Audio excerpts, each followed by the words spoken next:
welcome to Queer Chaos Tarot.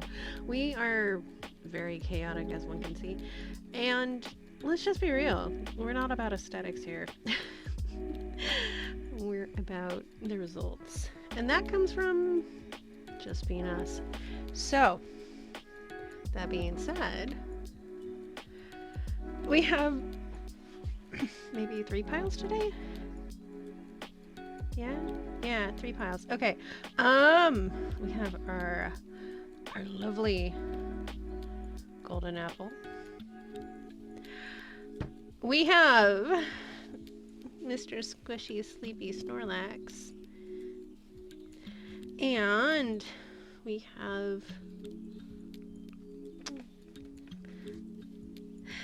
got our horsey with the ear that's missing. So, today's piles. Decide to pick one, please do. We have a couple of tarot decks. Well, actually more than a couple. I tend to collect them. Today's tarot, we have the gold edition of the normal tarot by CT Normal Horoscopes. They're actually going to be doing a new Kickstarter where they're reissuing this one along with the silver, and a new color version is going to be funded. We have also Tarot Wave. Tarot Wave is a Vaporwave themed tarot deck. I also really enjoy this one. You can find this one on Etsy. I believe there's some leftover from their Kickstarter campaign. And then we have the Loaf Tarot. Loaf Tarot is done by a heck of a lot of artists. There are some decks on Etsy by individual sellers who happen to be artists. So if you like some of the art in this one, feel free to look on Etsy or their personal websites. And that is what I have for you today. We have pile 1, the golden apple with the gold normal tarot. We have pile 2, our sleepy Snorlax with the tarot Vaporwave tarot, the tarot wave. And then pile 3 with our little horsey friend here with the loaf tarot. I'm gonna give you a minute to choose. I'm gonna scoot some of these back. Listen to a bit of this. And then we'll get on with our pile.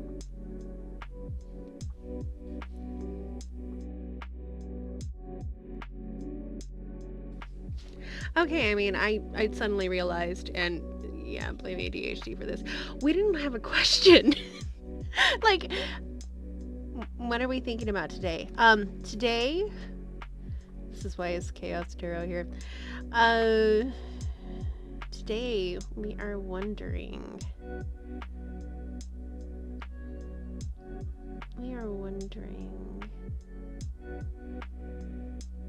Let's do a love reading. You know why? I don't think CT likes love readings. But mainly because I would think most people don't like love readings due to the inaccuracy of them. And people being like, oh, you're spying on me. I mean, that's not how it works. It's not an invasion of privacy to take a look into your own love life when it involves other people. 'Cause that's how we get to know ourselves a little better. So, this shall be a love reading, and we shall see if what's in the cards for you. Okay, again, pile 1, pile 2, pile 3, and as they say, I'll see you at your reading.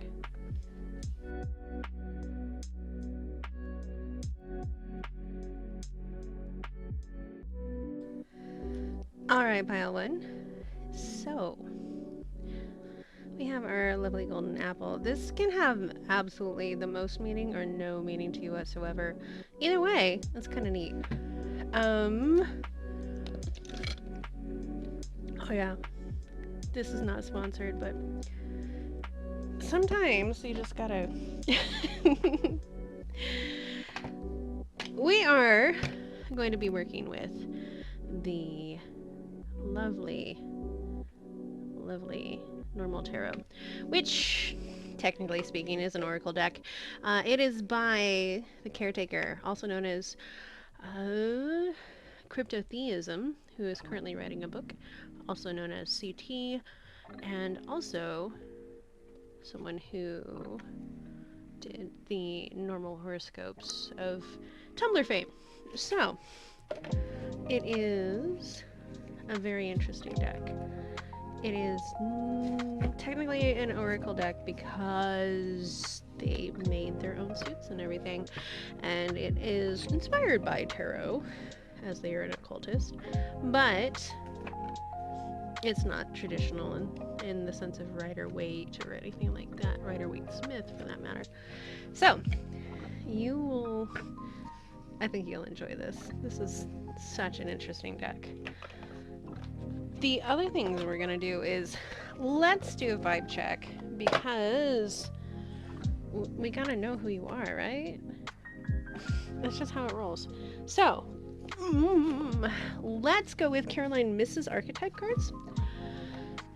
And we'll draw a card for you. We'll draw a card for either your beloved or love interest, and see what kind of energies we are working with. So first, we shall draw a card for you.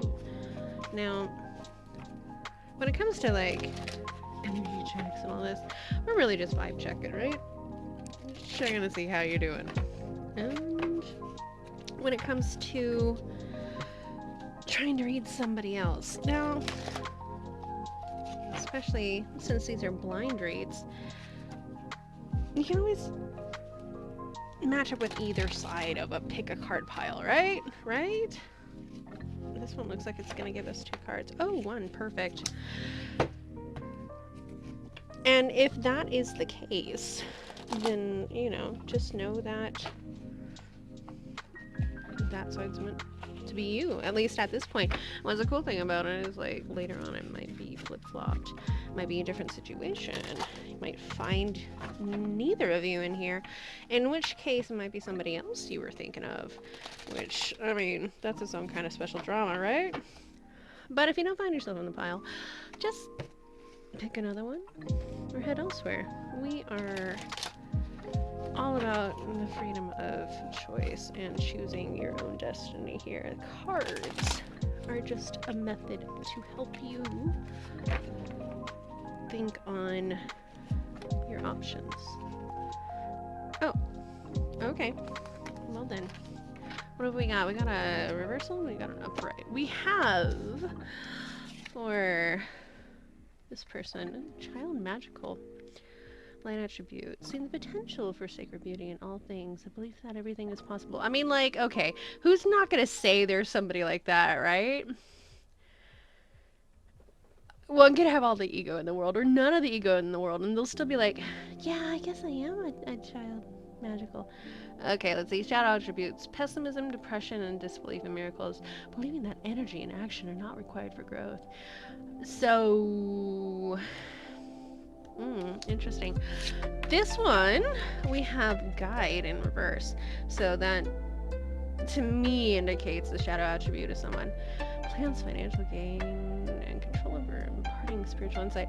So who is in love with their spiritual teacher? That's what I want to know about. Light attribute represents the nature of the divine in life and in yourself. So when it comes to... Let's do some short advice really quick here. When it comes to being involved with somebody, you don't want to be in a position where there is power involved, where there is power dynamics, unless you're kinky like that, but that's entirely different. That is particularly chosen. This is instructing that it's not This is just... yeah. Don't... we'll see where this goes, but... that's not promising. Okay. The other thing is, I'm not here to sugarcoat anything. You know, if this is you, then I'm sorry. Like, be less of a dick. And if this isn't you, if this is the person that you're, you know, kind of wanting, or lusting after, or you're involved with, then you need to think about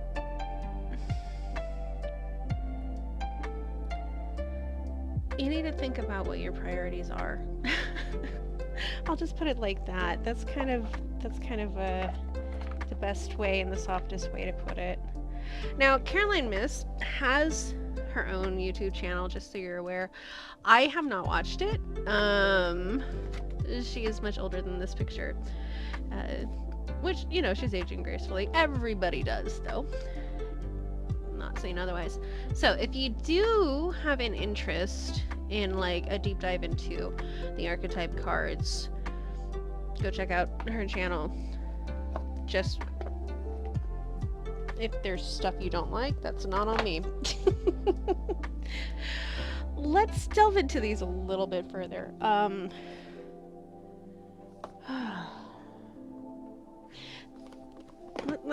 Let's get into some more thoughts on this. I'm going to be using the Moon Rabbit Oracle, which is by my dear friend Jack, who is a wonderful person I have met through my online journeys. They have this lovely card as a start. I mean, that's just good feels there. Jack definitely encourages you to color your cards. So we have, let's take a little bit further dive into what this energy is for child magical. Like, are you just that dreamy? Like, what's going on?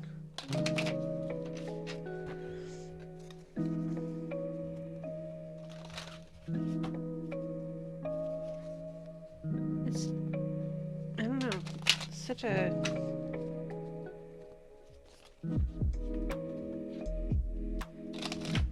The card is so dreamy. Okay. Confidence, huh?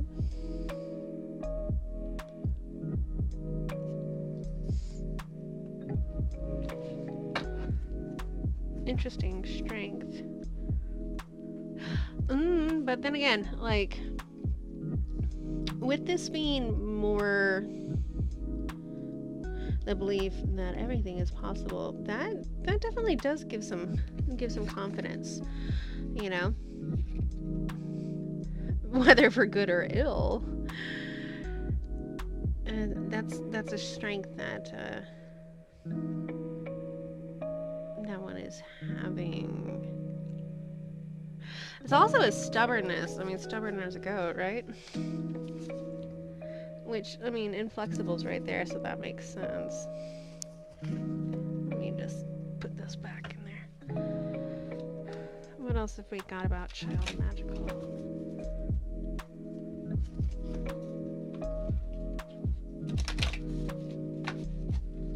If anything. Now, I want to specify that even though it says, you know, child, that's just the kind of vibe. That's not an actual. Everybody here is adult, and we are talking adult subjects. It's more that childlike innocence, just that sweet dreaminess. So, don't get any other ideas.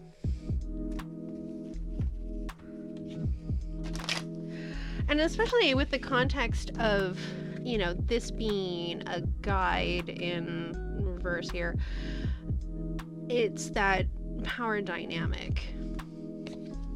What do we got? Passion. Oh, that makes sense. I mean, You're aiming for a particular target, am I right? That's interesting. Okay. What else we got? We're going to be looking into guide. Who's this person?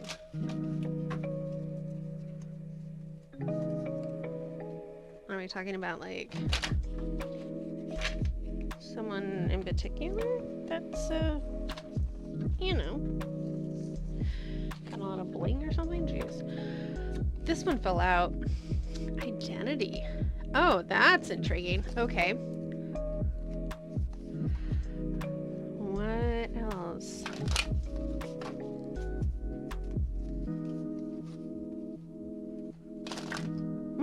This one wanted to talk. As you notice, my method of shuffling is crap. That's on purpose. I don't do the pretty shuffles because I want the cards to talk, not stalk. No, I mean, little Freudian slip there. Want the cards to talk for themselves. And if I, shuffle properly, then I don't get things like this.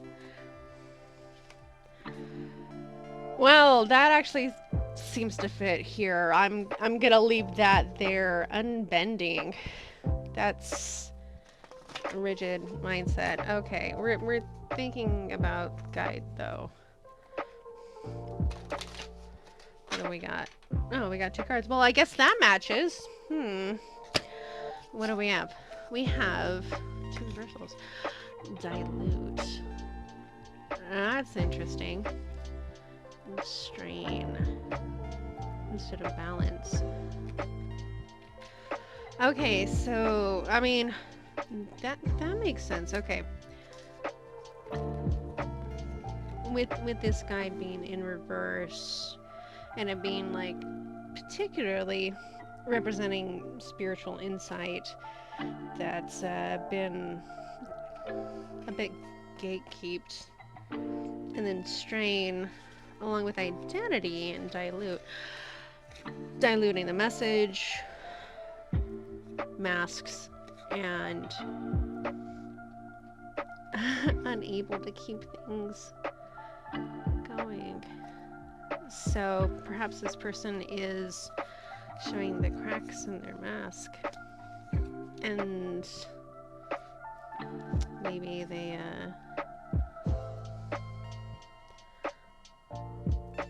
interesting. Maybe they are trying just to show what they want to be seen. And on this magical side, we have unbending thought. This is, and rigidity, like confidence, but with the rigidity. I mean, this could have been reversed for how it is. Along with passion, with the reverse side as rage, this is, jeez, you're in a mess, aren't you? Okay, let's see. Now, again, please don't take offense to what I say, because we're here for truth more than anything else. We're here for truth and curiosity's sake, are we not? And if that's the case, you're going to have to understand that we don't always have the best and most flattering light when it comes to what's on the inside. And that's okay, because we learn. And if we can see ourselves more clearly, we're more likely to be able to actually do something about it that leads to a more positive result. So if the cards are calling you out, don't turn away, because we're going to get to advice.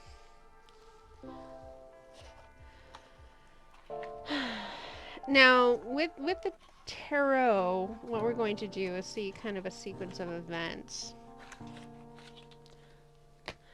CT's deck is excellent at that. So let's bring this out. There is also an absolutely wonderful guidebook.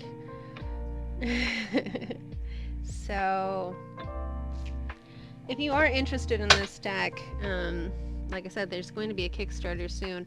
They already got an announcement up. If you would like the gold or the silver, there's a silver version which has different art, and then the color version is going to have new art as well, but they all have particular themes.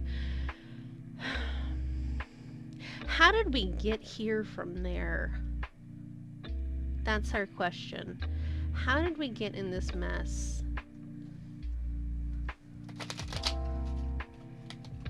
Oh, that's kind of sticky already.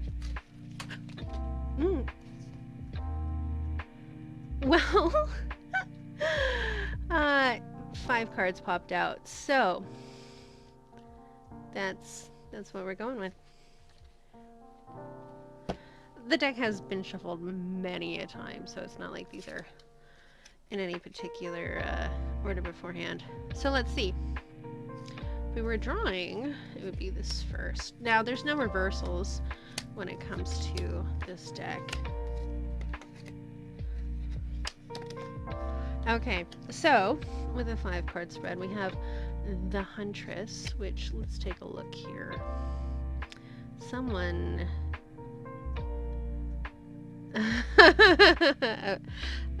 you remember that passion card of Jack's?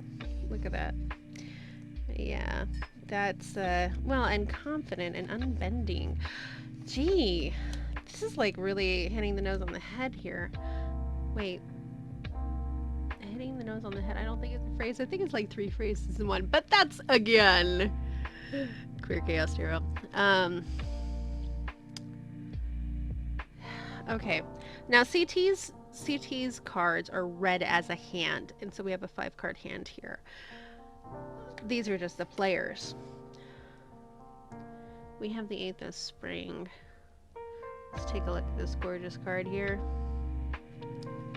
Now, the artwork for this deck is by Samantha Dow.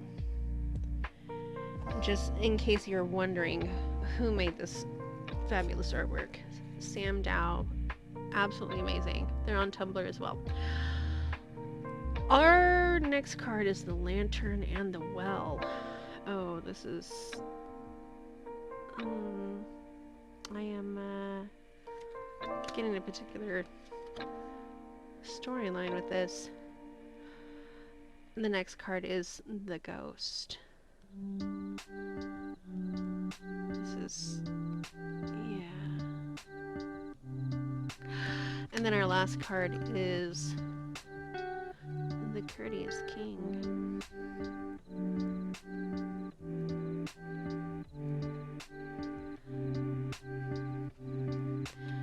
Alright. Now, since they're read as a hand, we have to think about the themes of each card. And the question at hand was, how did we get there to here? So we start with the Huntress, and the Huntress... oh, where are you? Here we go. The Huntress is one of the 4 maidens in this deck. She represents freedom, willpower, potential dedication.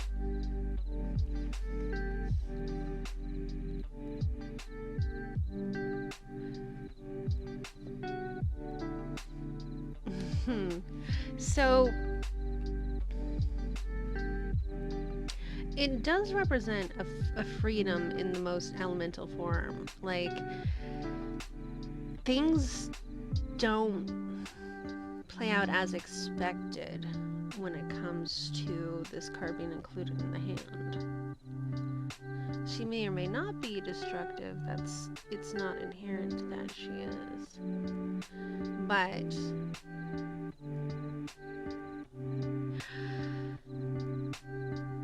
there's a temptation to just let everything go and leave everything behind, isn't there?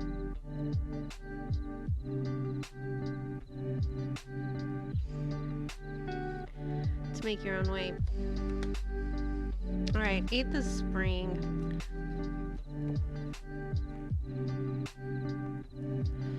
So, 8th of Spring is one of the Spring Court cards. representing growth in craft, focus, manual creation, artificing. Artifices? Artifices. Artification? Basically, it is the act of making. Crafting, you know? Learning your craft. The hands are unpracticed, as he does say, but there's a warmth to it.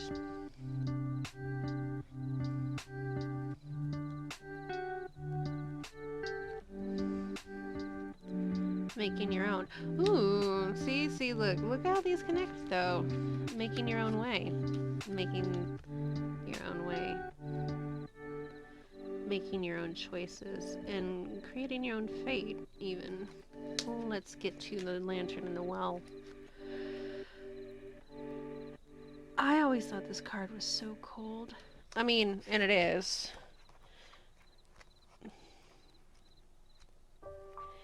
So, if I remember right, it's one of the dreams. Or is it an omen?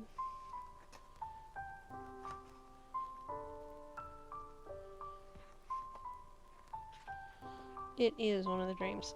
So, the lantern in the well. Temptation, allure in the dark, capacity for evil and despair. Now, I'm going to read directly from the book on this because of this phrase. I mean, well, you'll see. This card's meaning is base, ancient, something people have grappled with as long as there have been people. Like, take a look at this. Is that not the summation of that?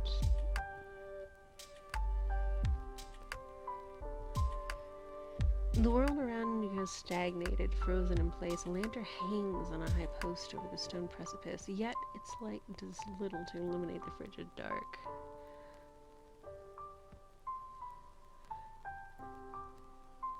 Familiar sources of wisdom fail to provide the comfort and safety as they usually do.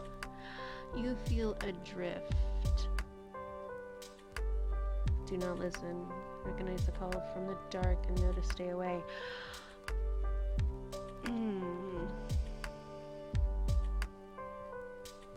Consider it a reminder that even the best of intentions can make atrocities. Well then. So, making your own way and lured. That's how we're getting here to there. Oh, the ghost. The ghost is also one of the 5 dreams. The past, loose ends, return, memories, that which haunts us, does it not? I'm going to read a little from the book as well for this. The ghost is a memory thought lost. The ghost is things from the past returning to haunt the present, people and situations considered over and done, back to rear their ugly heads. It is something that cannot be ignored, something that must be faced, confronted, and acknowledged if one is to return to their routine. Put the ghost to rest. It will bring peace.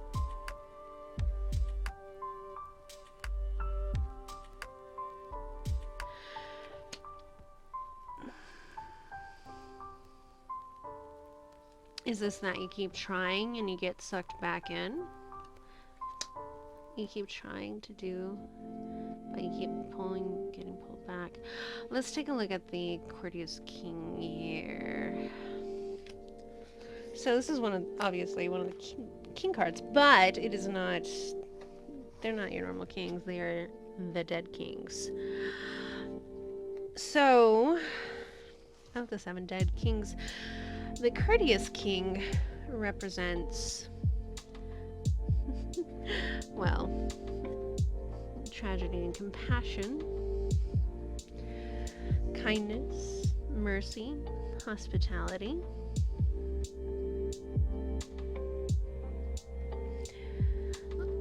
I'm gonna read CT's words on this too. kind figure who invites his demise into his own house. He raises a glass to an unseen guest, unaware of the poison that already works to kill him.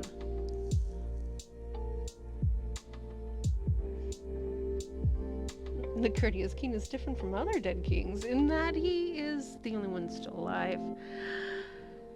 He is not naive by any means. He is simply acting in his own best interests. Some consider this card to be the most dire of the dead kings, a punishment for kindness and compassion being taken advantage of. Others consider his fate to be the most merciful. The courteous king is already good as dead, but the scene depicted is one of joy, merriment.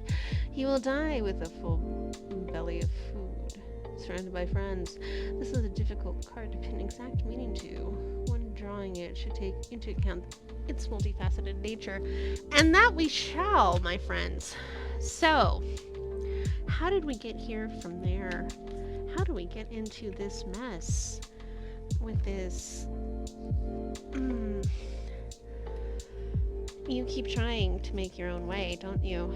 You keep trying to get out. You keep trying to start anew, but something always pulls you back. Something that has been there. And you keep drinking the fucking Kool-Aid, don't you? It could be that it's the same type of person over and over again. It could be, there's some religious implications in this and spirituality implicated in here, so it could be someone of that particular nature. But when it comes to spiritual insight being the particular one on here, I like to think of this more as, there are people who are guides when it comes to being friends, people who we follow, people like influencers are a good example of that, the cult of personality, as one says, and your rigidity of thought, your passion, your ability to see that everything is possible and the beauty in all things is also a shadow attribute, in that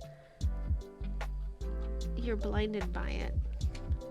And that's how you got to where it is. You keep falling for the same type of person, or the same situation keeps coming up, but with different faces, different players, but it's always the same damn ghost, and you keep doing it. Well, fuck. I am so sorry. Repeated lessons are one of the hardest things in life, because halfway through you're like, I think I know where this is going, and you hope it doesn't, but you still will try. So, where do we go from here? Let's get some advice.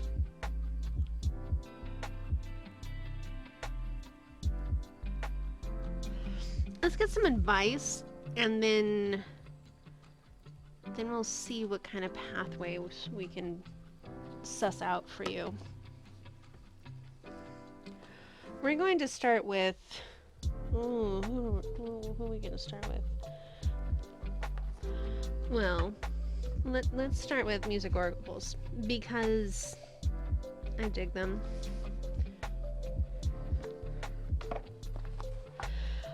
These cards were made by Lawrence King Publishing. It was written by Stephen Elcock and illustrated by Timba Smits. So, the illustrations are pretty great, I have to say. What's our advice?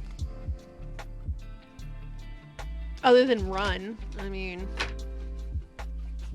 that's obviously you need to get out of this situation.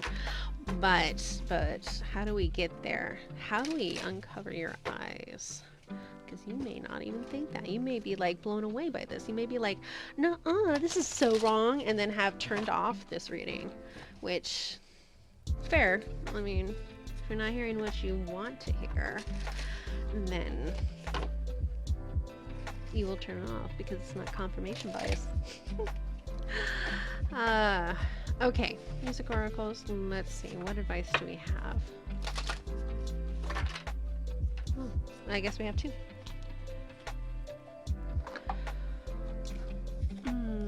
Madonna. Oh, cool. And Ella Fitzgerald. Oh, look at Ella Fitzgerald first. Okay. You are your own best teacher. Nothing is more hard-won than innocence. And intuition beats experience. Oh my goodness. This is so perfect for this. You need to go with your gut. You really do. You are your own best teacher. She's talking about repeated lessons here. I mean, is this not apt? Nothing is more hard-won than innocence.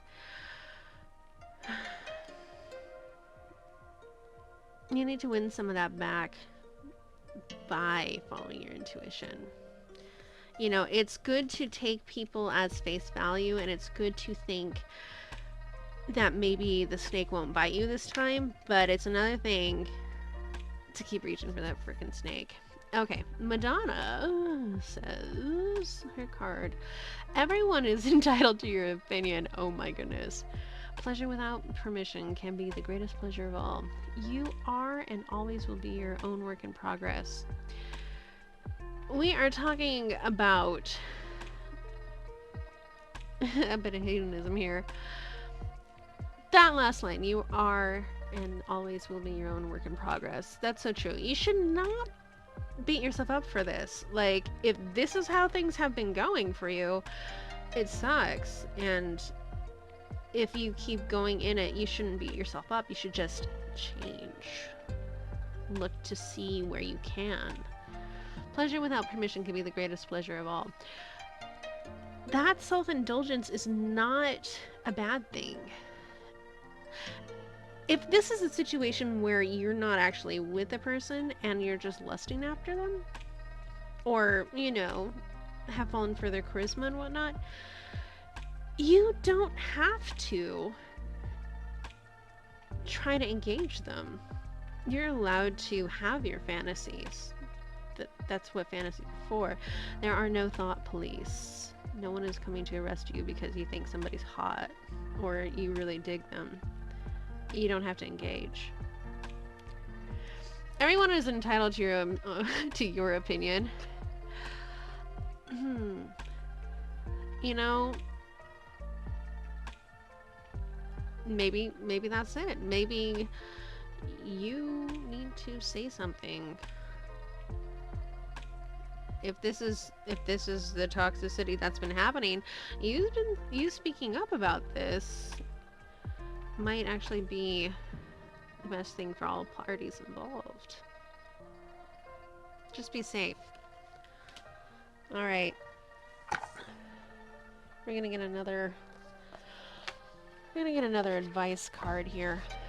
This one is going to be from, as I redo the box here, Amanda Lovelace's Believe in Your Own Magic Oracle deck. Artwork by Jania Medeiros.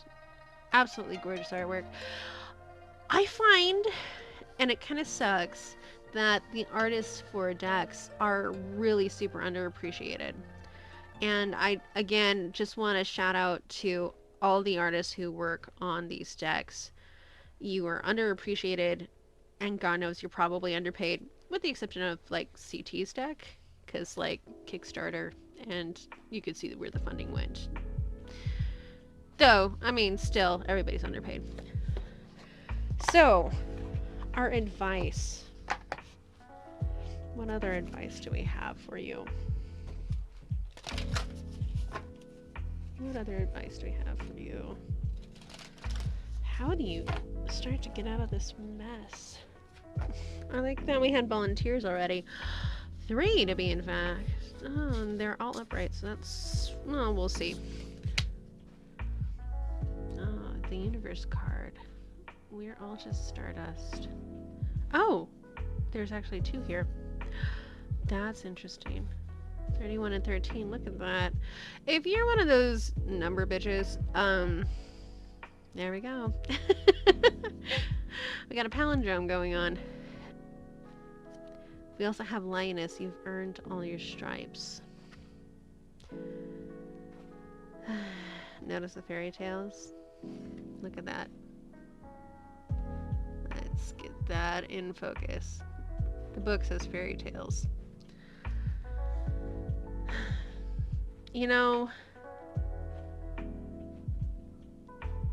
that's the perspective of things, is you really got to keep in mind that that attitude of easy come, easy go, especially when it comes to, like, if this is just a infatuation with somebody, and even if it's not, there will always be more people who love and care about you and who can treat you better. If this is a situation, you absolutely can be treated better. Now, when it comes to the Linus, you've earned all your stripes. I don't know if you can see the detail on her skin, but yeah, there's definitely some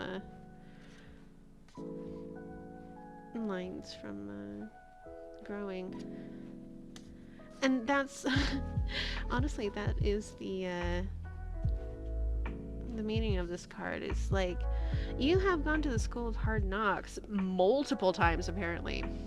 You gotta keep in mind that you each one of those lessons you've learned has been absolutely hard won. Easy come, easy go. But knowledge is forever. Our next cards are Release Your Guilt, Clover. And Shark, swim away from the situation. So, my dear friend. Oh look, we also have that 1 and 3 again. I'm not one of those number people, but it is always interesting when they come up. This is definitely like 2 messages of let go, and 3 if we're being honest. Like, you need to head out. Okay, so we're gonna finish this up with a where are we going? Where are we going in 2 directions? And then we're gonna get a final advice card. So I'm going to rely on CT's deck once more.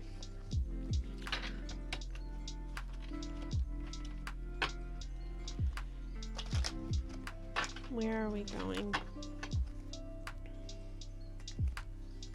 What lies on the other side of leaving this situation? That's a much better question. Oh. Well, hello. We have some cards that volunteered. Okay. We have the 5th of Autumn. We have the Burning Garden. We have the Summer Mother. And we have the Waxing Crescent. Now, some of this seems ominous, but it's not. Let me just assure you of that. Where the hell did the book go? Ah, there it is. So, we'll start with the 5th of Autumn. Where is the Autumn card? So, the 5th of Autumn. Where are we headed once we leave the situation? Look at that. Material and charity, compassion and giving gifts. Let's talk about this a little bit. I don't want to read the wrong one there. I don't want you to read it, at least. I'm gonna read straight from the book because nobody describes better than CT on CT stuff. The grand door stands open. The 5th of Autumn is openness and invitation. The walls of a stately home are done up with banners and pennants of all colors and shapes. Now is not a time of bounty. Now is a time when things must be saved and rationed. It is because of this very scarcity that charity is all the more important. To give when there is plenty is hardly charity. Throw open your doors for the needy. Celebrate what you have by sharing it among those who do not.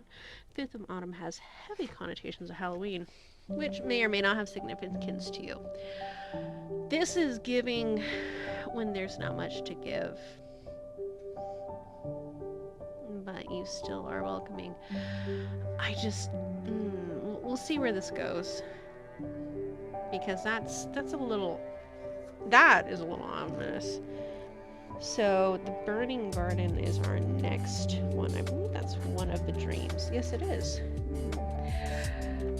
Chaos, mulligan, a fresh start, cleansing, destruction. Okay.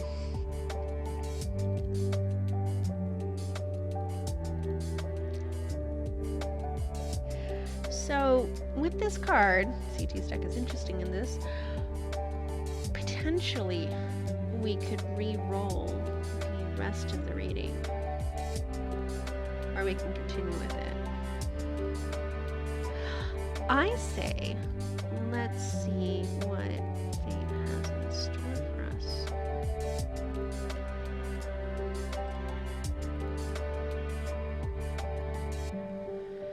So, with this card, this card depicts a garden party going up in flames. It is chaos, wonderful manic chaos. The destruction that the burning garden brings is utterly random, devoid of purpose or intent. Flame is destructive, but a purifying force, and it will consume everything that it burns. Manicured topiaries, betters of royal houses, and intricate stonework alike are all bathed in flames. Who knows what will be reborn from the ashes? Is what is lost to be mourned, or perhaps a clean slate was welcomed? That's why I say let's not reroll it. Let's see what lies in you burning down the garden. We have the Summer Mother. So let's take a look at the Summer Mother.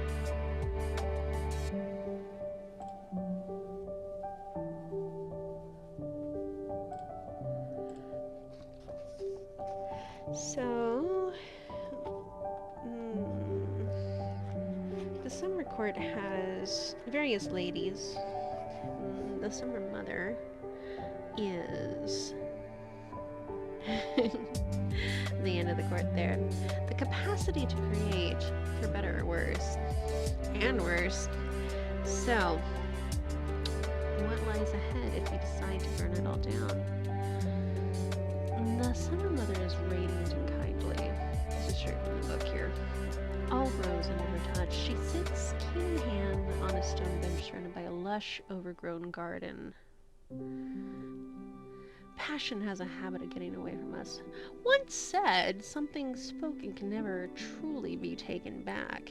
Actions can never be undone. You have the capacity to create things that will far outlast you. Things that will grow and spread your legacy further than you ever thought possible. And the Summer Mother is the beginnings of moments. She is a shift in the cultural zeitgeist, a fad, a fashion trend. The Summer Mother is not creation itself, but your capacity to create. Motion is a wave that must be surfed, lest you lose control and create a monster. So, Summer is obviously the passionate, fiery suit. What lies on the other side? Their ability to do and make as before. And then we have the waxing crescent. Now the moon cards are really cool. I like them. They're interesting. We shall get into those. Here we go. Waxing crescent represents a silver lining, hope, growing fortune, optimism. See? What I say about burning it all down is not all wrong. Sometimes the best light you get is from a burning bridge. You'll have to look up what song that's from. I'm gonna read direct from the book again because I really enjoy CT's writing. The waxing crescent has a simple meaning. It is the line of silver light in the darkness. It is hope. The moon cards are interesting for how they relate to the other cards in a spread. They don't do much. They don't so much refer to the conditions of the reader or the target as they do imply a much more widespread effect. Drawing the waxing crescent means an atmosphere of general hopefulness. Things are just barely starting to look up. The wheel is turning your way, but night is still dark, and you still have a ways to go until things turn your way for good. So, it is a hard road, but it is worthwhile if you... overall, this hand is definitely telling me that you have a lot to do and a lot to think about, because you would be walking into something, but there's that ability to burn it all down and start anew and not fall for the same shit. Alright, let's do one more card. This one is maybe two more cards. We'll at least do. This one wants to talk. Sacred incantations. Rituals of trans wisdom for every season. This is by Infleshed. Spiritual nourishment for collective liberation. It is an amazing deck. Again, queer Chaos Tarot here. We are here for everybody, including you. If you're not trans, that's fine. This wisdom can help, but it may be more powerful if you happen to be under the umbrella of trans. So let's get a message for you. A message of hope. A message of hope.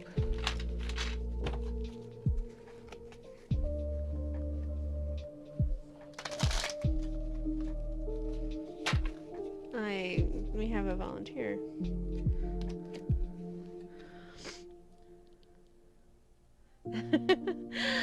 I laugh because this is a great message. Playing with gender is a practice of freedom.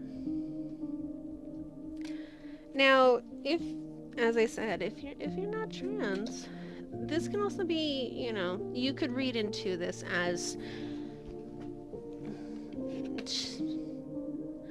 your norms, uprooting and shifting and being more in your different energy than you've had before. Playing around with that, see how it feels. Put on that suit, wear that dress. Let's get into the actual card meeting, though, because these are such a beautiful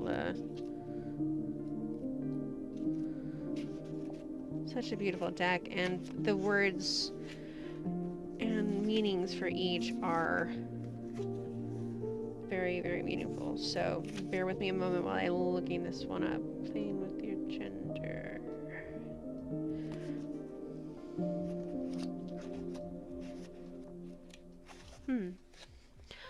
This is, the artist is Everade Tova. Card is by Bonnie Violet Quintana.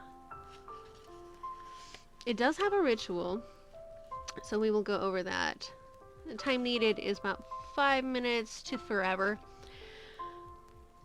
Place hands on the navel just above the belly button. This connects with our center, or in Chinese medicine, our hair.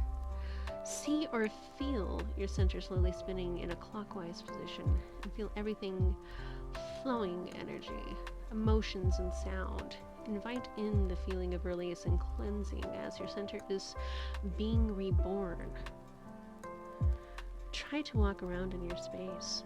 Create and invite movement. Do this for about 30 minutes or until your experience reaches its comfortable maximum. If that is not perfect for this spread of trying to break old cycles, I don't know what is. So, items and accessories that you have historically had complicated relationship with, such as piece of jewelry, hat, heels, piece of clothing, purse, and wallet. The context: my grandma Bonnie died when I was a baby, yet she was one of my favorite people. She called hooped earrings horror hoops. I often adorn myself with these hoop earrings to celebrate and proclaim my sexual and gender liberation, transforming something once thought to be negative into a positive reminder of my growth, along with the growth of my ideal relationship with my grandmother.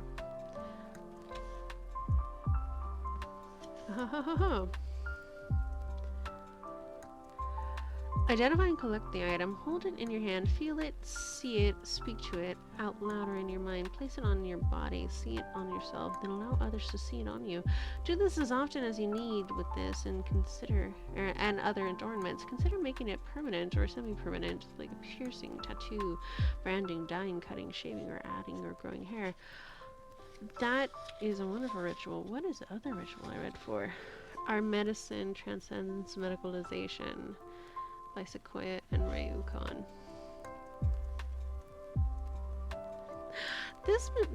Since I read this ritual, I think we should read about this. Items needed: the body, the mind, comfortable laying, quiet, open space if available. Sometimes the energy we feel can be misunderstood, very hard to emotionally process or force. Societal anxieties that can be jammed into the body tissue. Reiki is that something that can add into the equation as a neutralizer, which would explain, you know, the very Reiki practice here. If either resonate with you, definitely take that as really good advice. Playing with norms here makes a lot of sense. We don't want to be this again, do we?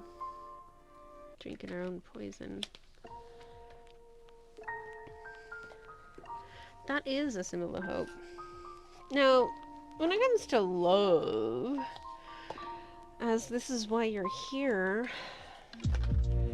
let's get an affirmators card. So the affirmators deck there are several, and yeah, I'll let it speak for itself. So it is by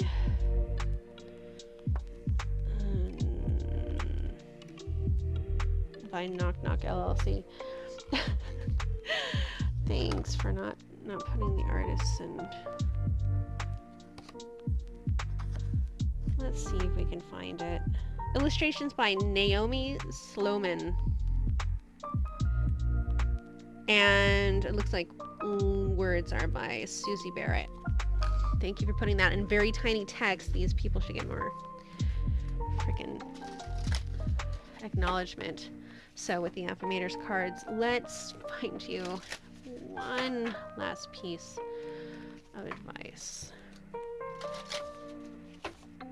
That one almost wanted to come out. One more.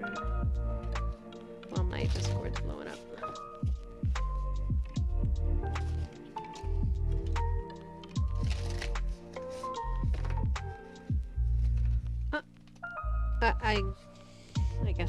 I guess we have two.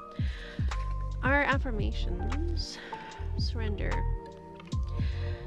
Hear ye, you are hereby being called to unclench your grip on any old thoughts and patterns that are getting in your way.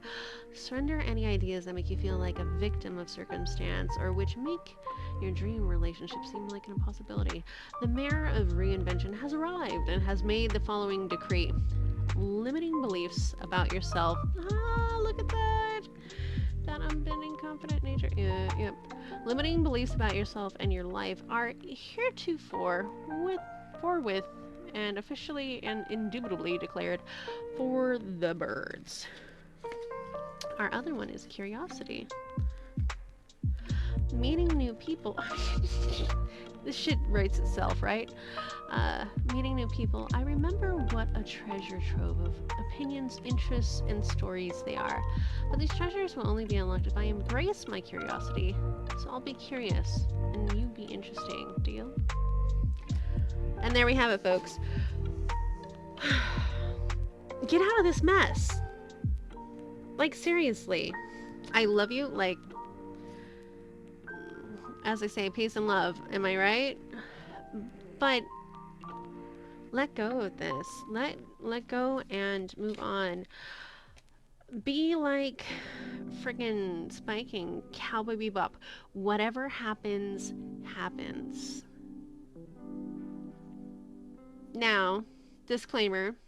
If something happens that is harmful, I do apologize. I am not responsible for that. You are responsible for your own actions. You are responsible on analyzing this and making your own goddamn decisions. So, don't come in my comment section and at me. And if you are like, no, this is not how it is, they're really not, blah, blah, blah. The fact that you have taken the time to defend that tells me that you do have that unbending frame of mind, and you really, really need to take a look at yourself. Okay, this one was a bit painful, but again, that's what the chaos in this Queer Chaos Tarot is about. So, Discord's Apple, am I right? Speaking of which, I have some notifications I gotta go check out. See pile 2 and 3 later. And for you, pile 1, my condolences, but this is some bullshit you gotta get out of. We'll see you again.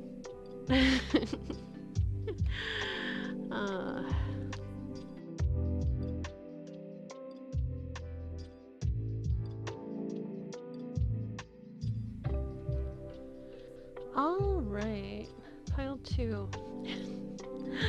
Hello, hello. I've taken a short break from divinating, and am refreshed and rejuvenated, and also have a cat in my lap.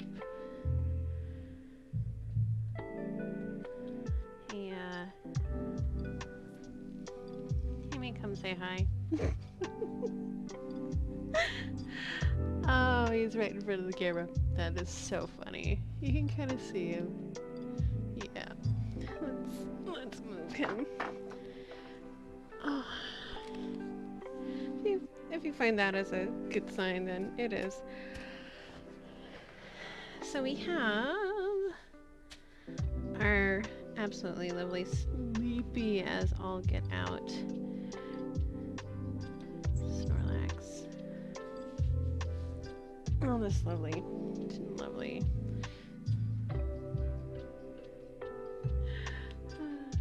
Well, actually, we need to move this, don't we? Because we are gonna need to be able to shuffle. Let's put this beanbag chair right there. Yeah. Well. There, now you can see. Also toast. So, without further ado, we have Terra Wave. This deck was created by McKenna Calabro and Ayana Saletto.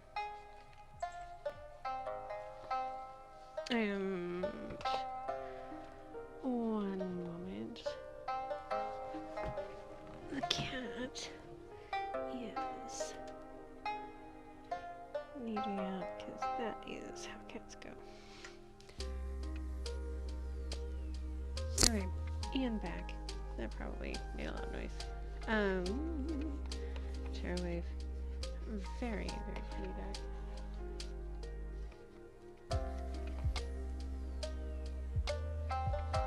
for the holographic version.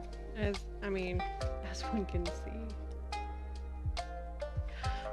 Honestly, I have so much fun with different Kickstarters that when I can, I do. And then I wait a long time. Oh, before we get into the tarot wave, we do need to do kind of a vibe check. So, we are going to be using Caroline Mrs. Archetype cards. I do wonder who illustrated these. Janice Freed. Thank you, Janice Freed, for a really interesting deck. Caroline actually has their own YouTube channel, if you're interested. Definitely take that with a grain of salt. You know, the thing about Oracle decks stuff is that, you really should take out of them what you want, not necessarily as intended. Because, well, one, not everybody comes from the same background. Not everybody's of the same age group. And not everybody has the same outlook on life. In fact, that's what makes us all really wonderful, is our diversity. So, if these are handy for you, they're handy for you. If they're not, they're not. And how they're handy is kind of like, well, wait, that's a bad innuendo. How well they work for you is, up to you. I'm going to do 2 cards. Also, I'm going to back up the camera because it's kind of like in my way, sorry. Also, yeah, not sponsored, but drinks are good. So we're going to do 2 cards. One for maybe you and one for the other person, the object. If you resonate with one side versus the other, then you do, and that's just how things are.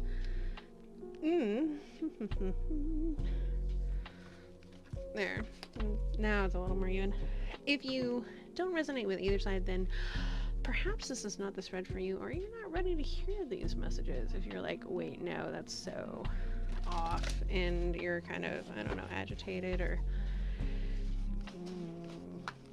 something along those lines, then maybe it's something you do need to hear, but you're not ready for it, which is fine. We all are on our own time. Snorlax cut definitely represents being on our own time, huh? Sleepy Snorlax. Alright, so who are you? Is it the Cheshire Cat? Wait, no, it was a caterpillar, wasn't it? It was a caterpillar. These did not like to show them. Let me think. Who are you?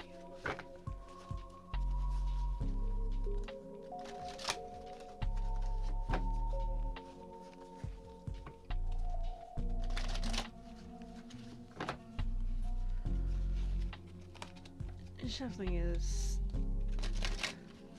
kind of one of the most annoying points about divination by cards, I think. Especially, like, depending on how one does divination. Like me, I really take jumpers, flippers, things that are out of place, that decide to be out of place. Which is why I shuffle like crap. I kind of wanted to go.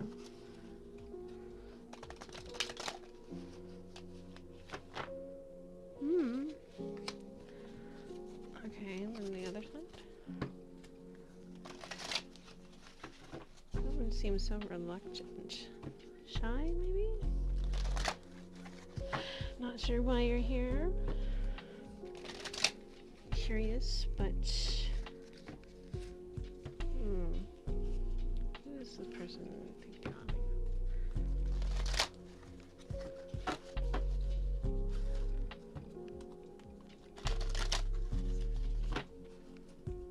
Tuffy.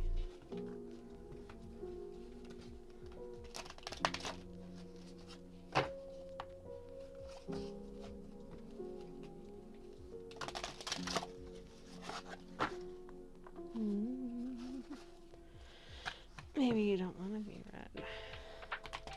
Too bad. You're here. You do in some way, even if it's just out of curiosity. What are you thinking of? Maybe?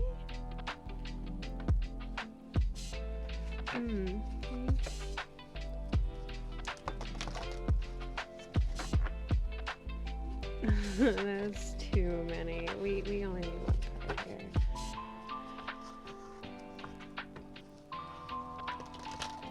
"20 minutes later." Like half the read is gonna be like just me shuffling.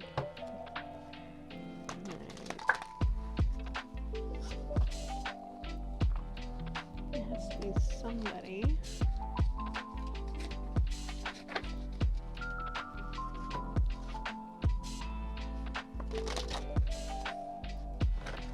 You need to focus a little. Focus.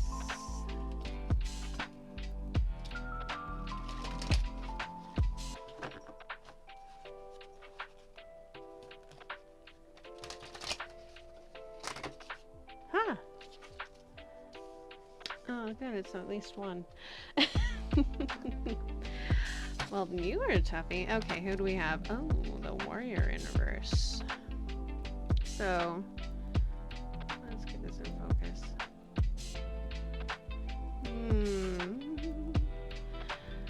An attribute: strength, skill, discipline, toughness, will, heroism, stoicism, self-sacrifice, conquering, ego. Well, it was in reverse though, so we have treating ethical principles for victory at any cost, indifference to the suffering inflicted on others. Yikes! A little stuck in your own ego. And then the other person is addict. Which, I mean, light attribute is helps you recognize and confront addictive behaviors, and it was up there.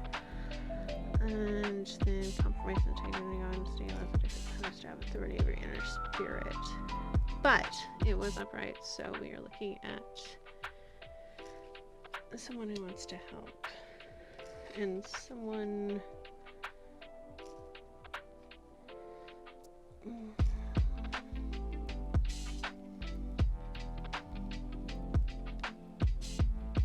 victory at all costs is kind of a key word here, and a difference to suffering inflicted on others. That could be, you know, not as dramatic as it sounds, so we'll get the camera to refocus there. Kind of like, woo. It's a wipe in Star Wars. Let's take a closer look at these two. We are going to be using Moon Rabbit 2021 Oracle by my dear friend Jack, who is an amazing person and created an amazing deck. The first card is always going to be, may this energy be an offering of this act, devotion. Jack encourages us to color cards, which is amazing. So, let's see. Let's delve a little bit more into this shadowy warrior.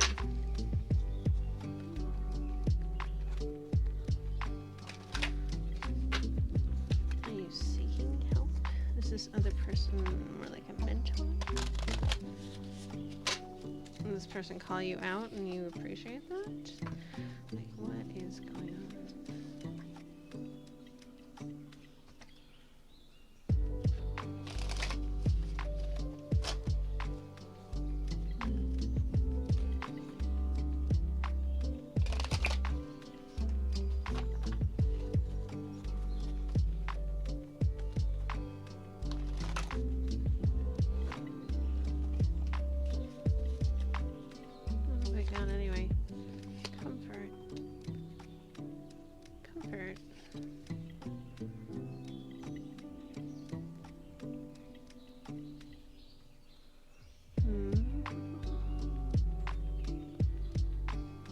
love how, like, I'm absolutely not getting any focus. There we go. The reverse is wallow, which, yeah, if you think about it, it really is the reverse of comfort. Just kind of,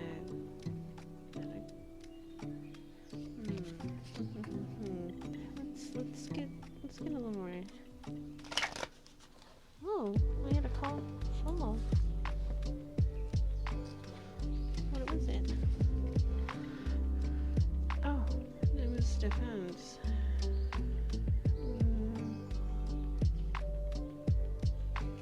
Damage being reverse on that defense.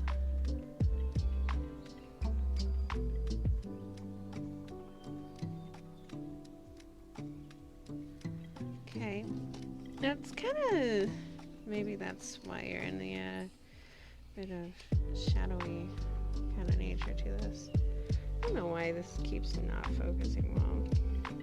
Didn't do this in the last reading. Shoot, there we go. Thank you. Let's get one more.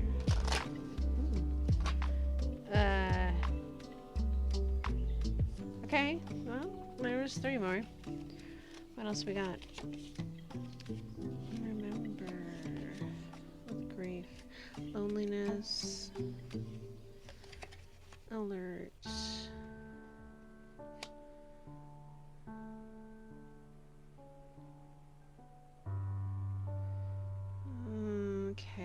Okay.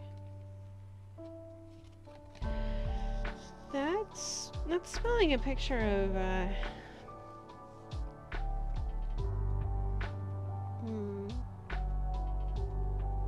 you have a lot of pain in your past, don't you, Ben? You're hyper vigilant. That's what the alert and defense. The loneliness is there, but alert because of memories, past. Perhaps they are a comfort. Perhaps you're seeking comfort. Loneliness. Solitude is one thing. It's like a monk on a mountain. But loneliness is another. Okay, I'm looking a little... My mind's in the gutter, sorry. Which, I mean... Holes. Let's see about this person who's been calling you out and why you are thinking on them. Perhaps this isn't a love reading so much as infatuation or curiosity about the person.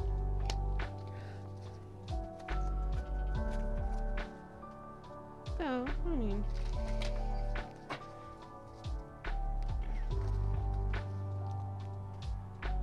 Getting comfort from somebody who's brave enough to call you out on your shit is definitely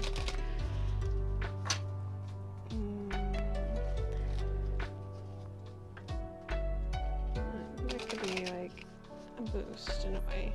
Oh, looks like, so who is this person? Anchor, huh? Anchor. I love the image of the barnacles in this. I haven't colored it yet, but yeah.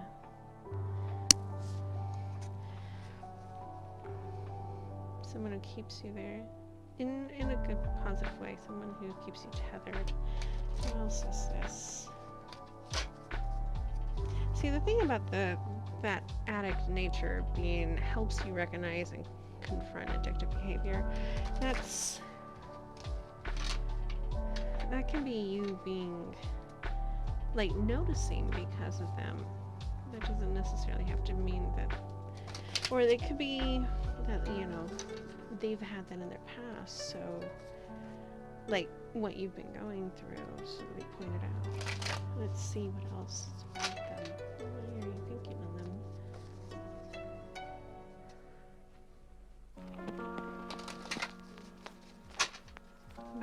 One almost came out.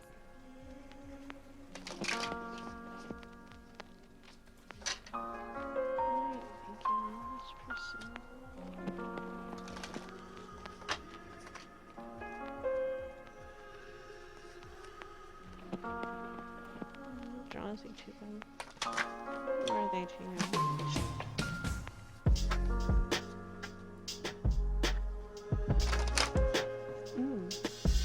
I did have one come out. This one came out sideways and more towards the side. But also,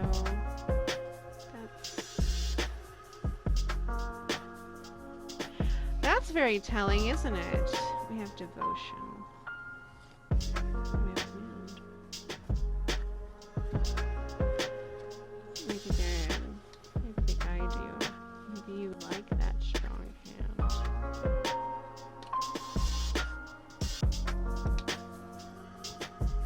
I'll leave it upright.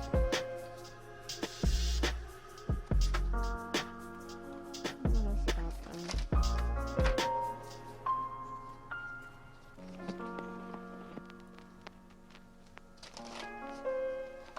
We have a card already. Instinct. It did not come out upright, but instincts. They make you think, maybe.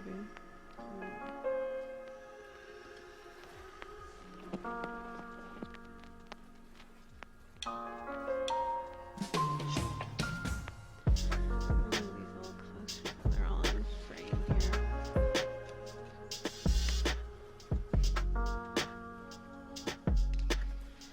So, what we have someone in defensive mode. Our warrior has decided to protect themselves at all costs. That's what it is. But you are still missing people. You miss these things. Comfort. Passion. And this person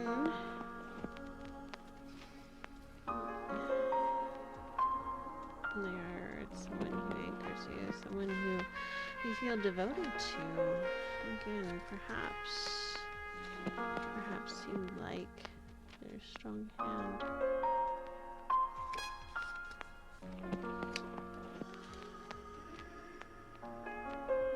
It's that gut feeling that's not from anxiety this time. It's not from worry. It's just a feeling. Alright. Well, our cast of characters is complete. Let's see what comes up. So, what am I going to start with?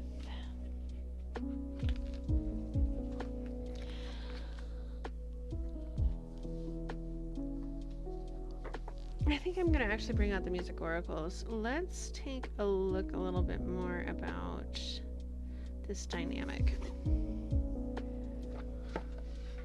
Usually these musicians and the singers have a lot to talk about. And that's why I like them. They have their own little bag. Let's see. What is it about this dynamic? What is our device?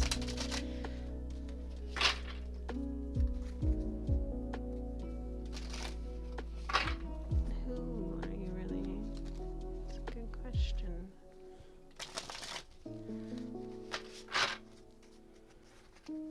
Why are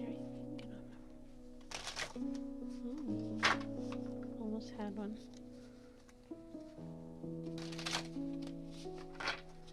You know, there's something that's just wonderfully tactile about card shuffling. We had two. One just absolutely flew out. And that would be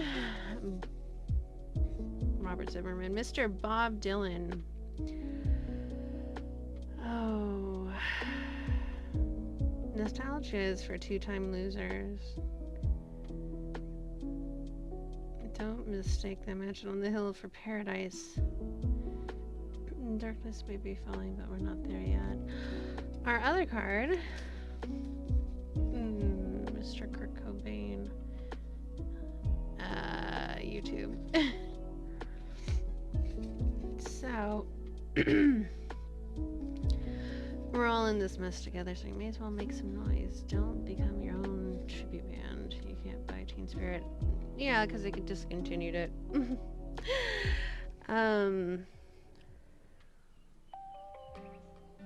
Wow. So, I take it that you're looking to... You're wondering, I think, if this is more nostalgia than it is something that is raw and real. That's why don't become your own tribute bandits. Don't look at the past and try to repeat it. Don't mistake the mansion on the hill for paradise. I was standing in the doorway laughing. You know, I think that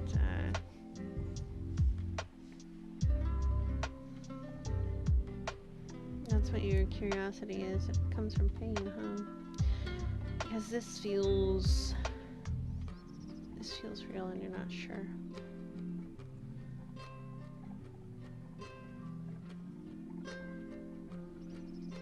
Well then.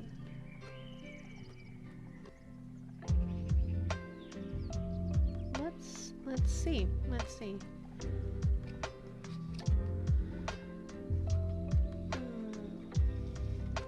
We'll keep Mr. Cobain in the frame there.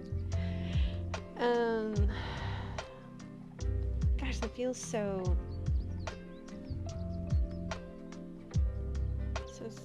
like there's a longing kind of feeling.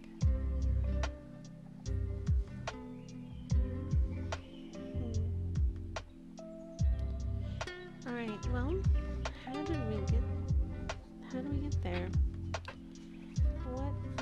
What brought this about?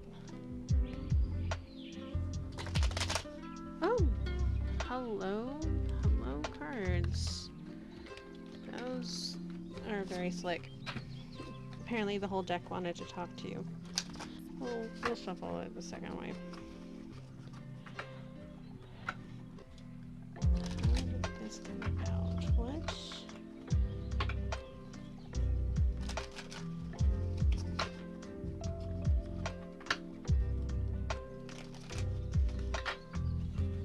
Okay, well apparently I have to shuffle these away from the results.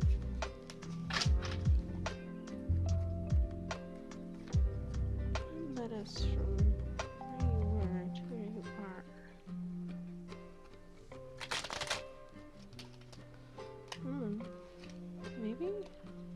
Maybe we have a pathway?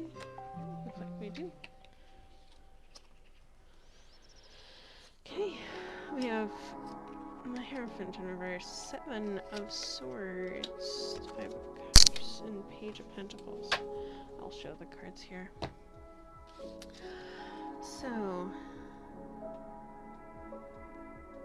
Hierophant. Let's read this upright so you can see. This being Vaporwave themed deck, it is very noticeably glitchy. So with it in reverse, it talks about rule breaking, rejecting tradition, following a new path. That's where we start. It's like the Hierophant usually represents like a religious leader, so reversal in this deck in particular points to it being a breaking with tradition and following a new path.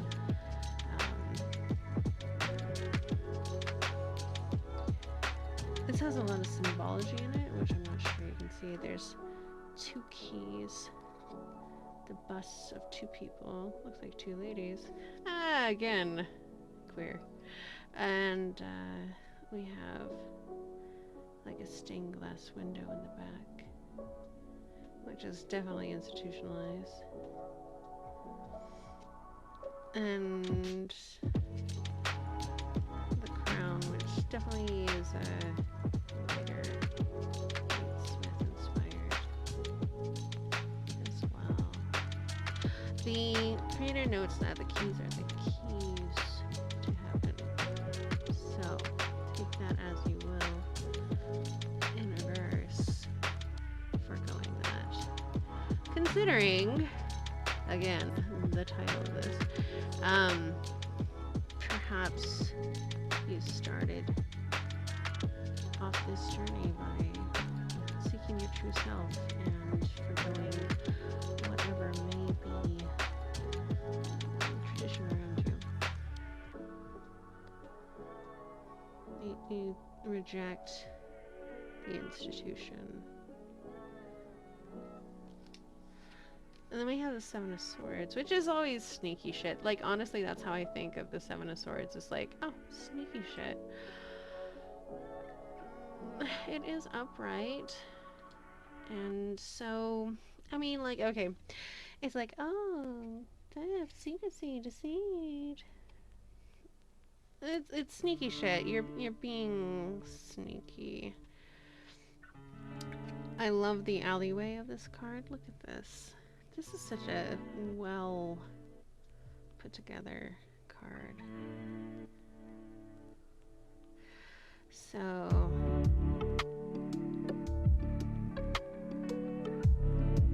question is, are they coming and going? Are they stealing? Are they returning? Are these theirs in the first place? They're just bringing it back? The night knows. Together with the reversal of the Hierophant here, I would say that perhaps, I mean, if you are queer, I would suggest that perhaps you are closeted, which is how we get from here to there, or you're not very out about it, and if you're not, perhaps it's that, you know, maybe you come from a restrictive household at some point, and so you like to keep things private. That, you know, secrecy is not necessarily negative, it's also a retention of privacy, which, you know, does break from tradition, because when people are out about relationships, regardless of, you know, if they're part of the umbrella of LGBTQ, TIA, plus, all of our acronyms which separate us, we are queer. If you're under the queer umbrella, it's, no matter if, for whatever reason, even if you're asexual or aromantic, aro-ace, you know, it is a break with tradition. You do keep things on the down low. So then we have the Five of Cups.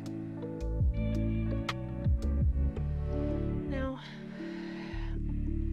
it is upright. And Five of Cups, as you can see, the cup pouring out here, and those that are already tilted.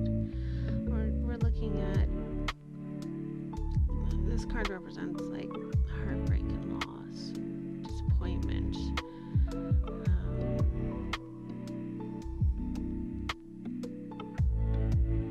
If you notice, the water is like in front, this raininess. Perhaps it's in a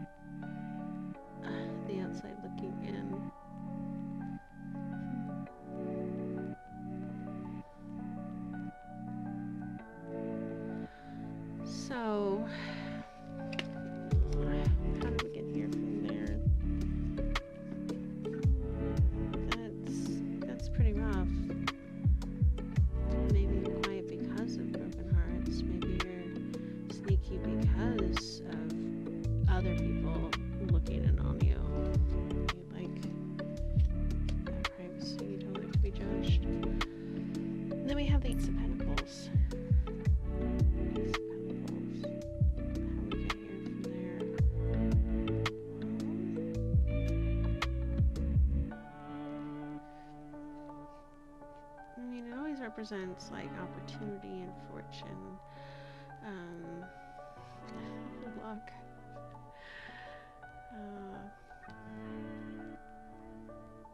No, page. Sorry, I thought this was the ace. That is so funny. Okay.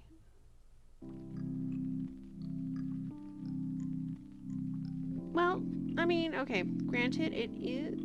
The Page of Pentacles can also represent opportunity and luck, good fortune, but also planning. That's why there's fruit trees and flowers.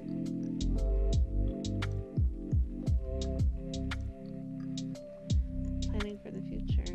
Something that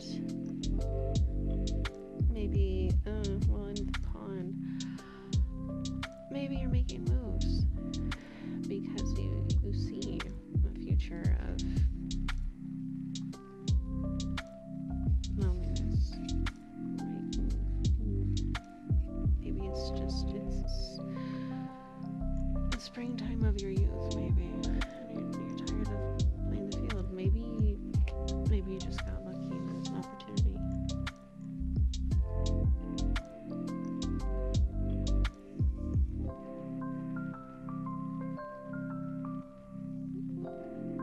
That explains a lot of the background, though, of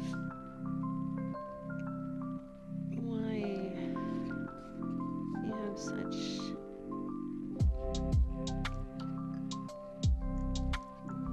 they do interconnect, don't they? Remember the Five of Cups. Poor thing. Okay. Well, so I guess the question would be is, where do you want to take this? What is our advice for this? It seems tough because it seems like it kind of feels like you're hesitant, like in the sense of like that's what the cards are kind of leaning towards, is this hesitancy, even though there's a opportunity available. So what is our advice? Let's get some advice on this. We are going to be using Amanda Lovelace's Believe in Your Own Magic Oracle deck, illustrated by Jania Medeiros. I have to say, artists need more props. This is an absolutely gorgeous deck too. And yeah,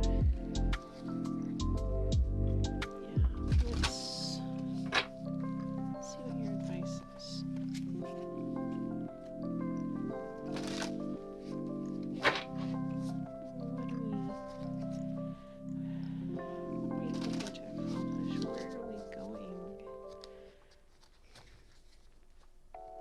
Is it finding your lucky break? Or getting done sneaking around and being quiet about this, maybe? Maybe protecting that from others because of what we said in the past about your relationships, keeping things quiet. What is our advice?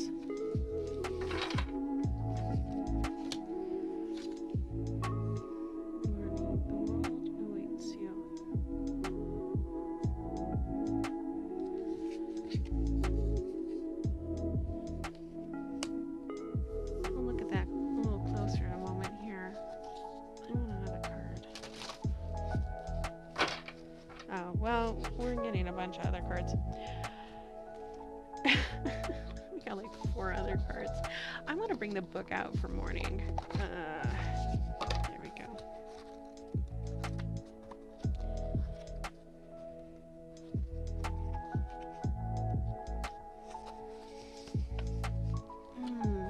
Just so we both can read this.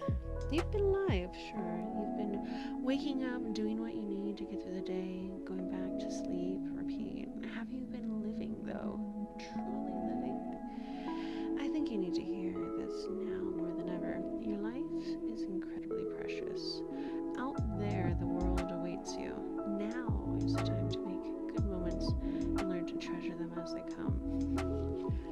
you know what? That's kind of it, isn't it? Maybe hold on to this one. What are our other cards? We have 4 other cards, my goodness. We have release your guilt. I would say this relates to maybe thoughts of imperfection, thoughts of not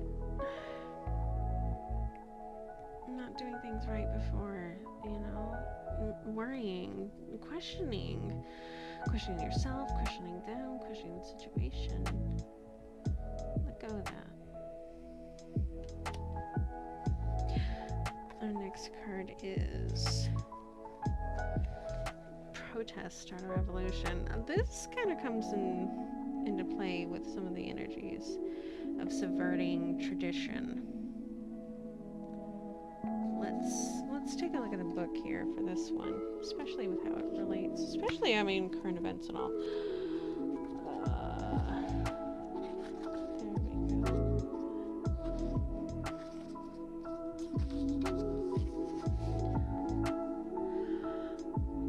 You've been looking around and noticing the world is often unjust, but you're not sure what to do about it. Like Katniss, you need to be the first spark of your own revolution. Educate yourself. Stand up for yourself.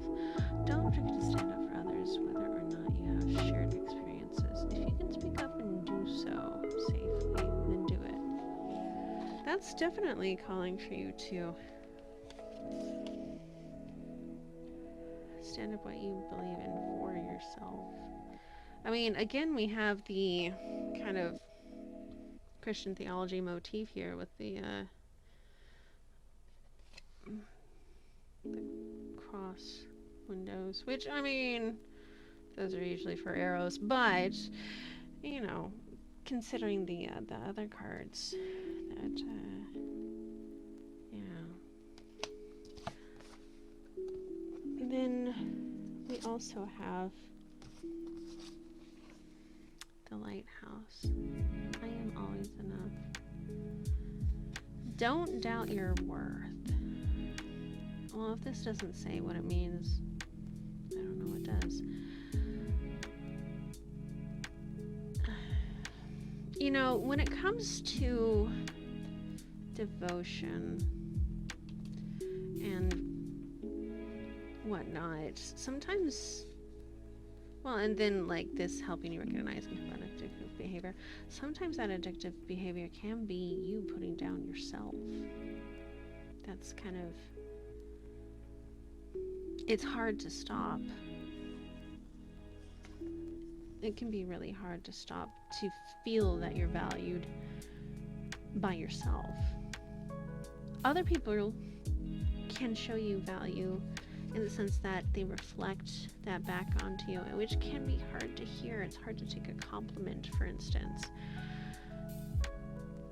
But being able to accept that yourself, accept, you know, release the guilt of having the possibility for a relationship, even if this is not something that's come to fruition, having the possibility of a dear one, a friend, a lover that helps you by being your anchor.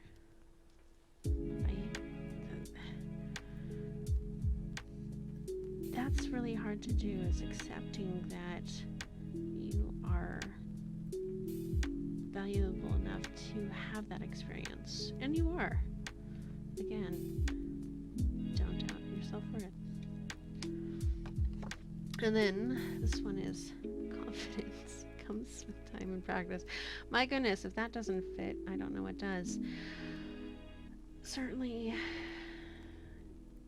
valuing yourself, speaking up against authority and authoritative people. That morning comes again, and it does take practice. Look, we got that flaming sword motif. Just keep trying. Each day is a new day, and each moment with this person is going precious, maybe. Maybe it's a slow burn, as they say, rather than a fiery one.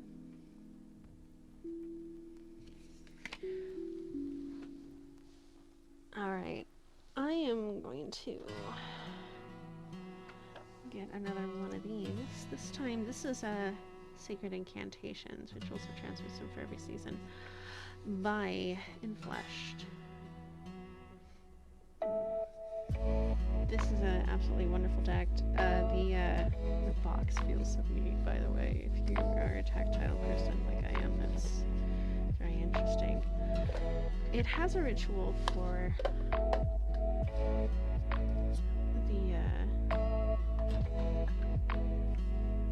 for each card, along with artist info, because there's multiple artists, and they paired them with writers, just all different artists and writers that are trans, to give these inspirational cards. So, what else do we need to hear?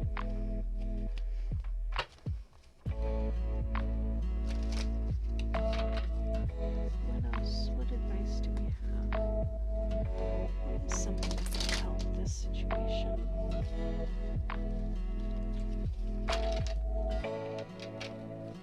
Oh. It's that one.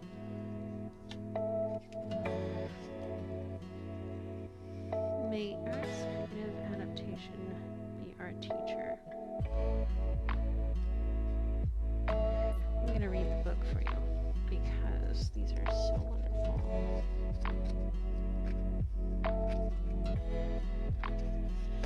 Give me just a moment.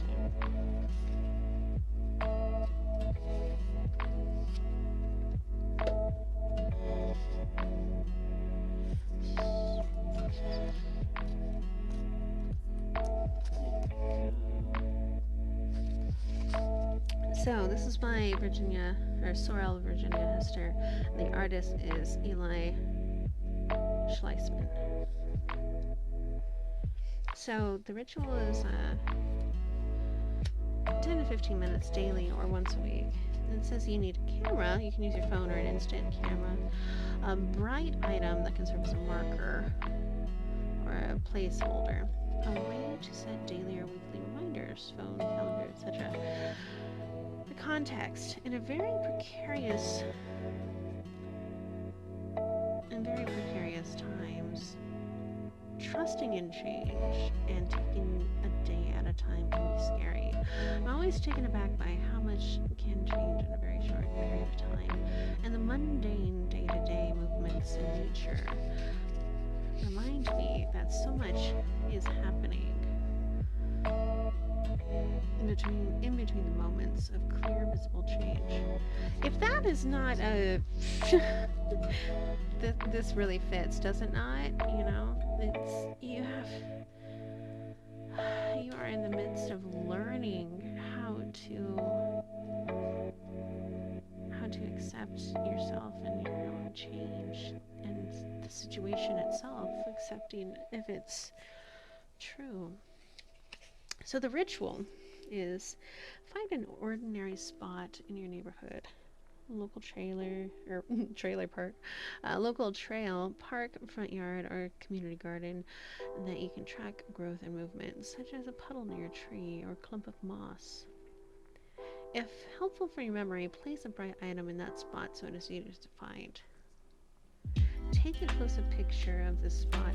Notice the details in the picture, such as any bugs and critters in the frame, or the color or height of anything growing. Pick a short interval of time you would like to check out this spot, such as a day or a month.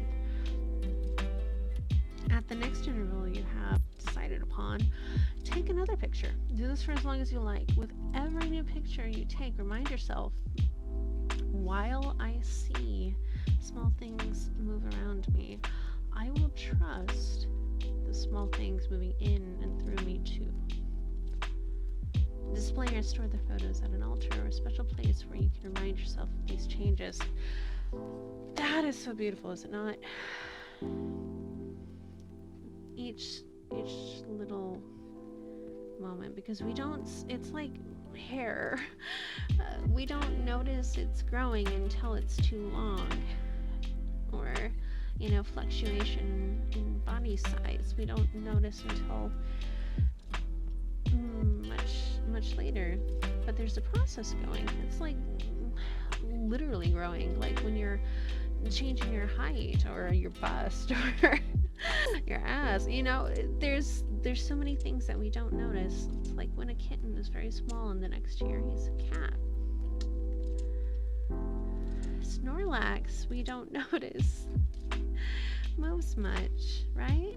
But we know Snorlaxes move and get places, and then they fall asleep, and then they wake up and are like, what's going on?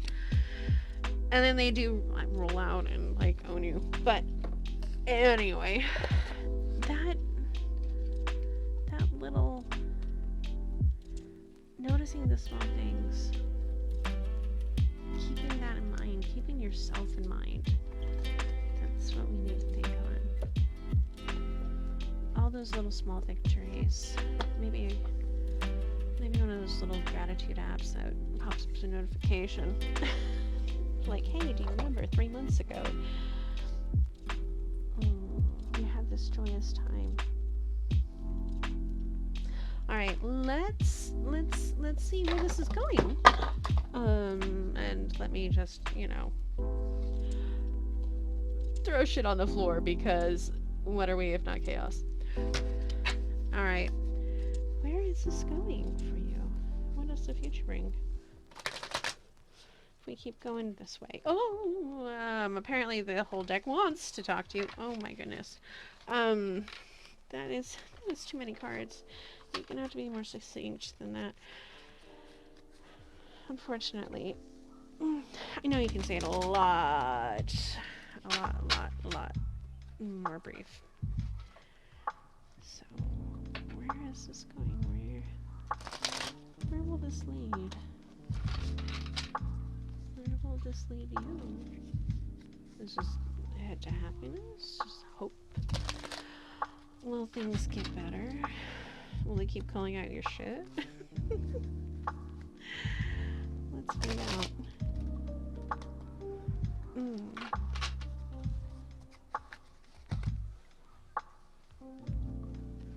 Let's see. Oh god, the deck just wants to absolutely have an enormous amount to talk about. Well, you can talk, just do it a little more less scatterbrained, please. I know you're vaporwave, but the thoughts aren't vapor. That's me. I'm the fog. I have some brain fog. A lot. Ooh. Come on. Maybe. I think this is as quiet as we're gonna get. Oh my goodness, I just hit this. Well, life is a journey, so let's see. Wait, is it life is a highway? I wanna ride it all night long? Oh, 4 of Cups. What else? The Hermit in reverse. Coming out of your shell, maybe? 9 of Wands. Oh, that's always good. The Lovers.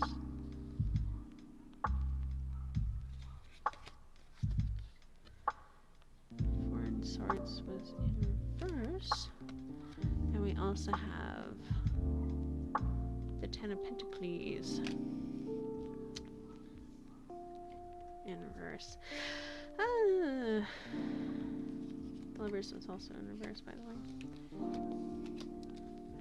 Let's start. We'll see. Life is a journey. So, life is a journey, not a destination. My goodness. That has... Let's start with the 4 of Cups. Where are we headed? Well... with Cups, I mean, Usually they're not. This does seem kind of like a daydreamy kind of space, huh? Introspective, quiet. You're gonna think on things, huh?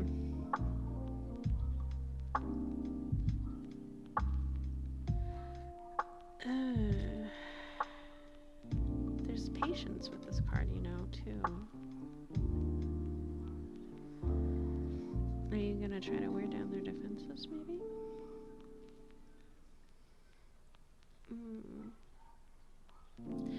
It's very...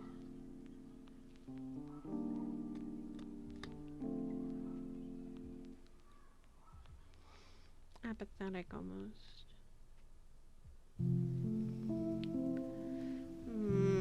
Are you stuck in your head? Let's see. Well, we have the Hermit in reverse. Let me bring that into focus, sorry.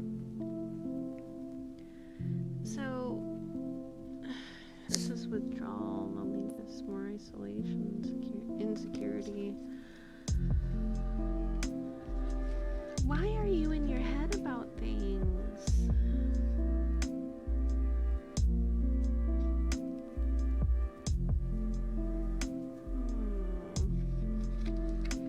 What else we got? I don't want.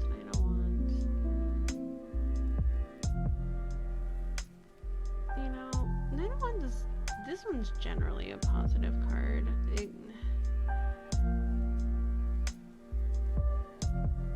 But at the same time, this is like being afraid of people watching.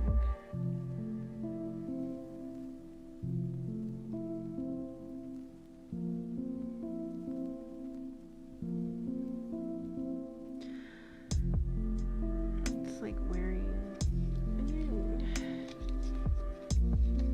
You're not sure if that's real. You're not sure if what you're feeling is real. Lovers in reverse, first in reverse. So let's bring up the lovers.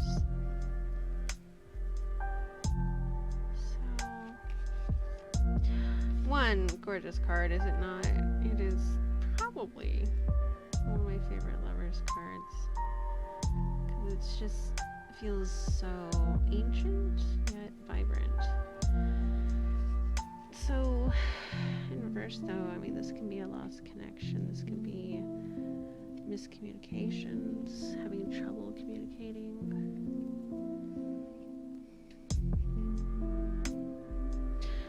Typically the lovers has like the devil and chains and stuff. Well, it mirrors the devil's card usually. This one doesn't in this deck, but I mean, you'll notice the angel wings and apples, temptations. What are you resisting? You just don't believe any of it. You don't believe you're worth this. That's honey. I just want to give you a head pat, like very platonic. It's gonna be okay. I promise. So, you know, Four of Swords in reverse, though, that can be you coming out of this feeling.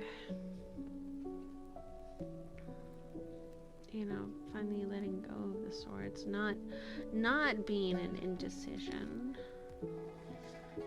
Actually making the decision. Stop being in your head. Stop being in your head. Goodness. Ten of Pentacles, or Pentacles, is in reverse. So that just speaks of like instability, though. It's you not believing that there's such good things. Let them do what they do. Jeez.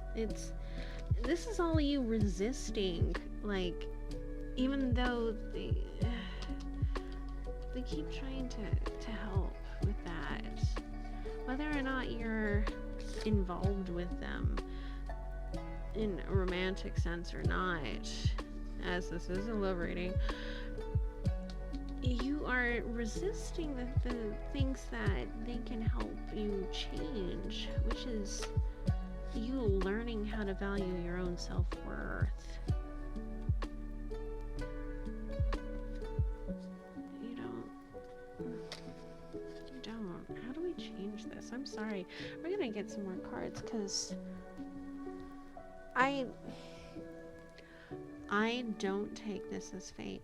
The thing with tarot and oracle cards and all this and that is that these are a good method for you to sort your shit out and to take a look at a problem from a different angle. So this is just pointing out more of the problem. We still need more solutions. Because 1, nothing is set in stone. 2, we are the masters of our own fate. 3, no matter how hard something gets, we can at least try. That's it though.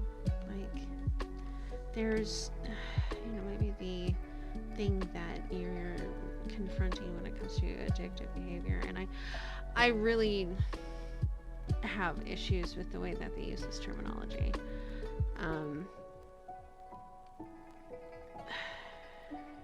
Maybe what you're confronting is your own despair.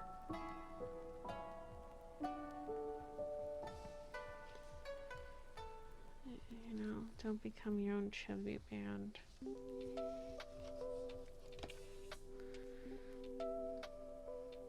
We're all in this mess together, so we might as well make some noise.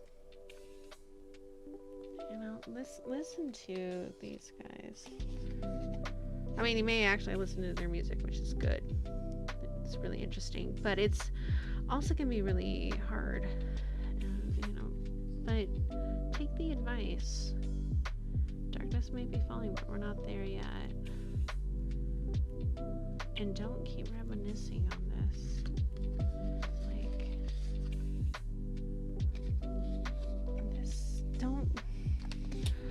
Don't wallow. Look for the comfort in knowing that loneliness and solitude are just 2 different frames of mind. Let them be your anchor if they are. Let's get some more cards, as I said. This is not settled. There is something. Alright, I haven't used this deck on this reading yet. It is the Keeper's Oracle. This is a new deck by one of my favorite artists, written by Angie Solins, but the artwork is by Stephanie Law. This one you can get at the publisher's site currently, US Game Systems. It literally is a new deck. I was so excited because I absolutely love this artist. But yeah, we're gonna,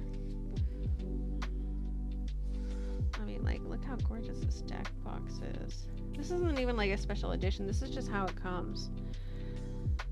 So, this is some fresh advice. Let's do a refocusing. Ooh. There we go. What is our advice? How do we get out of this overthinking and not believing? What do we need to hear? By the way, this is a gorgeous deck. It's got gold edges too, which is super cool. How do we get out of this? How do we get out of this mess? How can we get back on the right track? How do we heal our heart and allow ourselves to be healed? that's kind of the key here.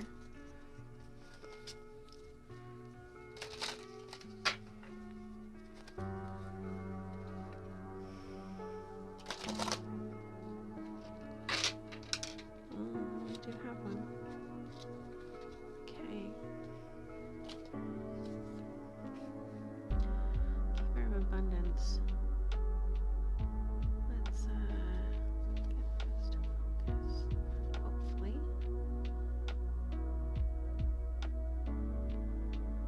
Okay, the artwork is gorgeous here.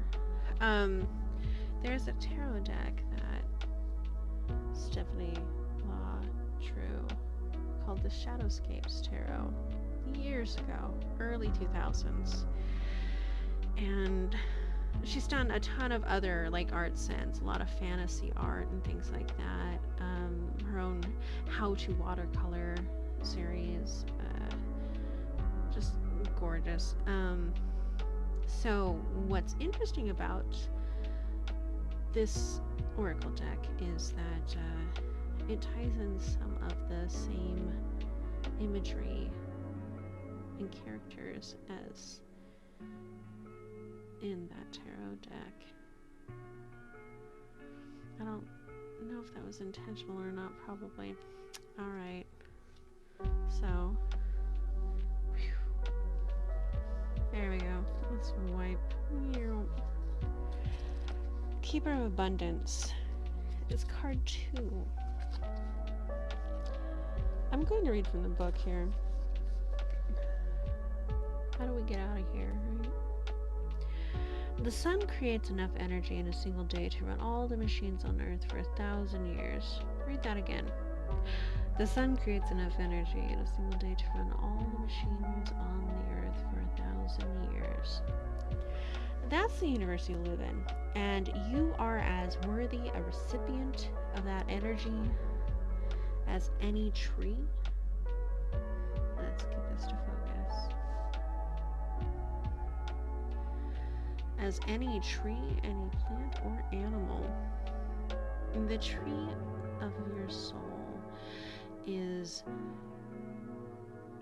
ever reaching down into the dark root system of mystery and up into the sun of abundance. True abundance isn't a plethora of things. It's a wealth of energy and resilience. It's the ability to get back up after failure. The ability to believe in yourself when no one else seems to. The ability to shine again after rain of trauma or crisis. And like the trees, to reach ever skyward. If that's not the perfect card for you, I don't know what is. Okay, so let's just take a moment here to reflect on that. I want to talk a little bit about the cult of abundance seekers. Yeah, just don't. That's bogus. But what Stephanie and Angie are talking about isn't, which is that you are as worthy as anything else to accept these things, these good things into your life. You know, I was thinking earlier, I was like, this came up. Let me put it on my desk. This is my fortune cookie fortune from the other day when my roommates got Panda Express. You know what it says? And I say that kind of like bitterly because I got called out by this fortune cookie. It says, accept kindness from others. Yeah. And it was like right over here on my desk, and I moved in. I was like, I wonder if that's a thing. Yeah, no, maybe you also get called out by that too, because I know I'm certainly one of those people that has a hard time accepting kindness from others because one has a hard time, especially when people are so helpful and so wonderful, and you just wonder if it's real. It is. let's see if there is one more piece of advice here. We'll wrap this up with the affirmators cards. Affirmators love and relationships, which is, the art is by someone that they don't say right away. Let me pull up the cards here. Gosh, these cards are getting stuck. I have to say, affirmators, your deck boxes, though cool and slidey, are pain in the rear. Because they stick. Cards like to stick. They have a ribbon, but if you went under the ribbon like I did. So, okay. Affirmators cards are by Susie Barrett. Illustrations are Naomi Sloman. Okay? They don't get enough talk about because their name's not on the front of the box. But they use the same artist, so like multiple times. So we're gonna get some advice for you. I apologize for my ADHD-ness, but chaos for a reason. That's why you're here. And we're queer. And we have no fear. So let's see what their advice is, other than your call out here.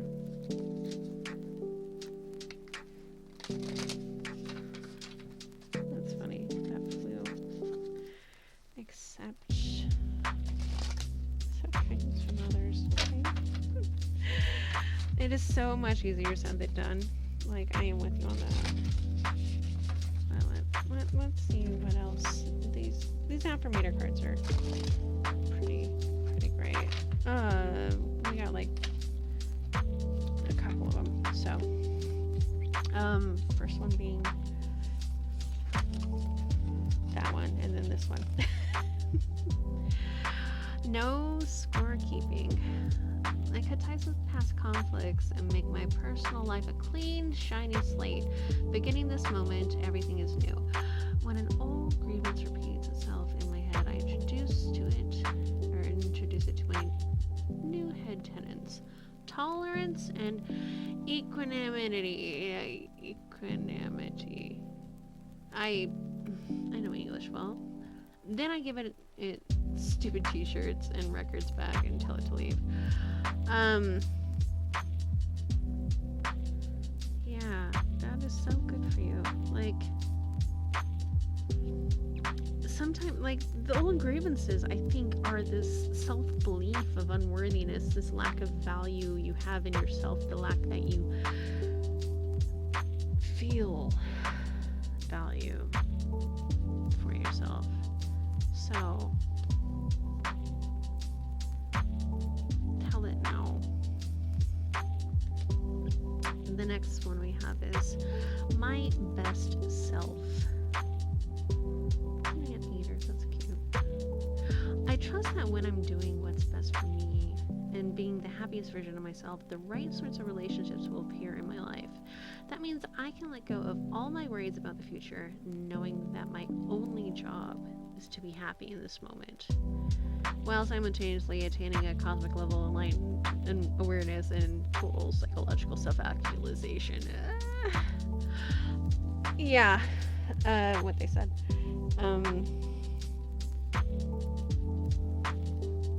Do that. Let go of those worries. You are absolutely worthy. Remember this ritual. Remember, take those small pictures. A rose bush, maybe. In the snow and the rain. Whenever you need to. And just remember, there's small steps of acceptance of yourself and of their care. Alright. I'm gonna leave this one here. Absolutely peace and love to you.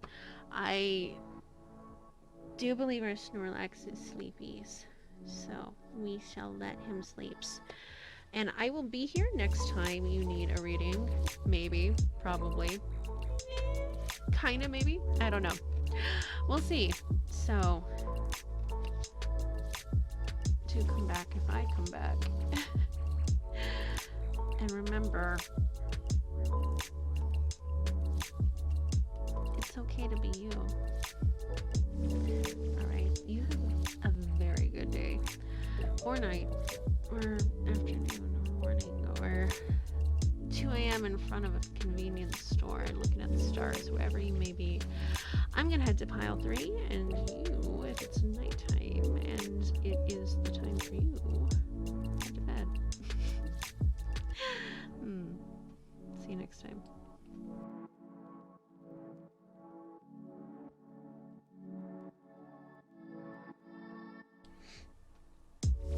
Alright, okay.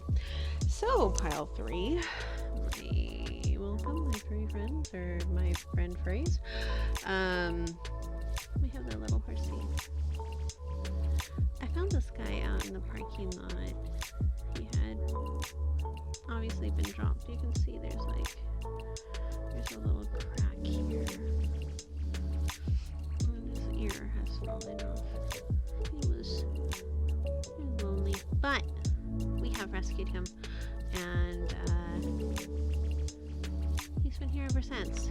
So it's a good sign. It's a good sign. Kind of made me think of a donkey though too, or burro, but he's a horse. Let's get going then. So, love reading, huh? You don't do this often, do you? Let's see. Not sponsored. We just has to have the drinks. Maybe you haven't been here before. We're Chaos Tarot. Keep in mind the chaos, hence the very ADHD desk. Let's get started. So, thinking about someone, huh? We'll be using the Loaf Tarot today, which is wonderfully squishy. Maybe you have a crush, huh? Let's see. First, we do need to do a bit of vibe check. We're going to be using Caroline Mrs. Archetype cards, which we'll see. We're gonna have one card for you, one card for the other person. If for some reason you're resonating more with the one on the other side, so be it. Oh, I kind of doubt it. Well, you never know. Sometimes that happens to me when I watch tarot card readings. And I'm always like, am I really resonating with that side? Or am I just thinking? Am I overthinking? Overanalyze? I overanalyze everything. And that is why I also do astrology. And also, like, my day job as an analyst. So, my night job. Wow, that sounds wrong. I also am a musician. My other interests do vary. I have a lot of interests in paint, I write, songwrite, I make music, I dabble in game streaming, I play with friends. Wait, that sounds wrong. Maybe you, like me, have so many things about you. Maybe you're one of those people that has a lot on their mind, is a lot in their head. Last pile 2 also is in their head, but hopefully he's looking for better reasons and not self-doubt. Oh, not disability on pile 2. I also have self-doubts. That's just the nature of life. Everybody does. So let's find you in here. Where are you? Cards don't want to be shuffled. We'll see. Yeah? Even them, maybe?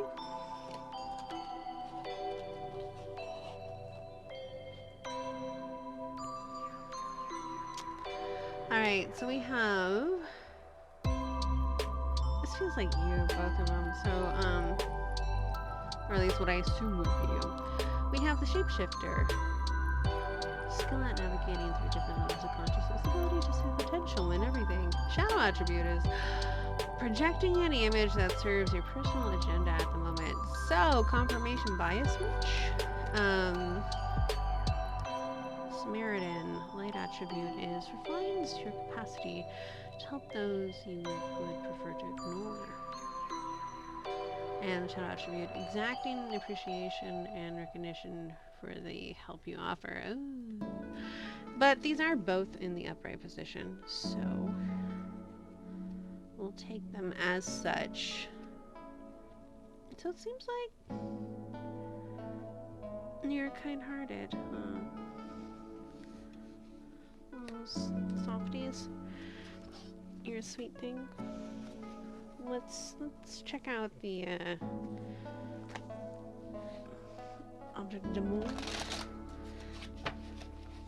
Who are you thinking of? Who's caught your eye? Maybe you're already in a relationship with them, then why would you be here if you were? Oh, look, so many people. You are one of those people. Let's get a more succinct answer.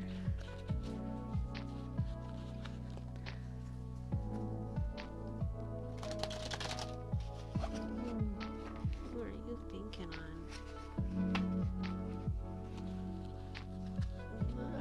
Cards are enormous. That's the one thing I dislike about Oracle decks is like the size varies so much and my hands are small, thank you. Well, I mean, I guess they aren't. Okay, so from here to here is like 7 inches. I mean, wait, that could be taken wrong too. But it's true. So like, these are 6-inch cards, I would think. Or 5. But that's pretty long for a card. Like, standard tarot cards are about as long, but it's also the width of a card. You know, these are like 4 by 5 cards. And that makes them hard to shuffle. Alright, who are you thinking on? Come on, spill the beans. That's why we're here.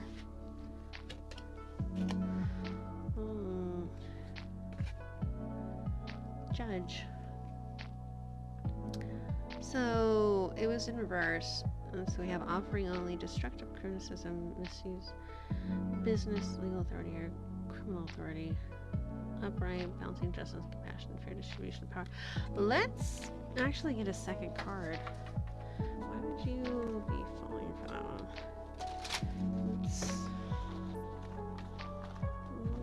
Let's get a... Let's see where this is going. Can you tell us more about this judgy person? Okay.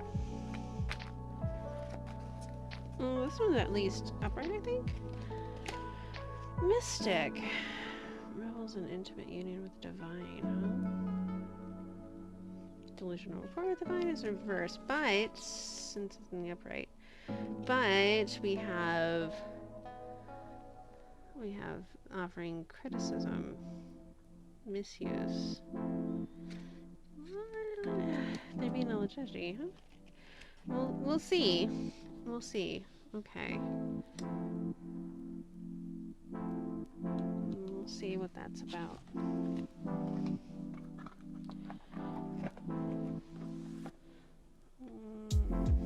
So the next deck we're going to use is by my dear friend Jack. They have this Moon Rabbit Oracle 2021. Absolutely lovely deck. And they do encourage us to color the cards. I put these in wrong. Those from the last reading. Spoilers. There we go. Jack's first card is always, may this energy be an offering. Let this act be devotion. So 100% sure that it is. Let's talk about you and this judgy mystic. Or Samaritan Shapeshifter versus Judgy Mystic next time on Dragon Ball Z. Okay, well that came out. Progress, huh? Progress. Ooh. Dex chatty. So in progress we have intrude. We have trickery. What? We have contain and reveal. That's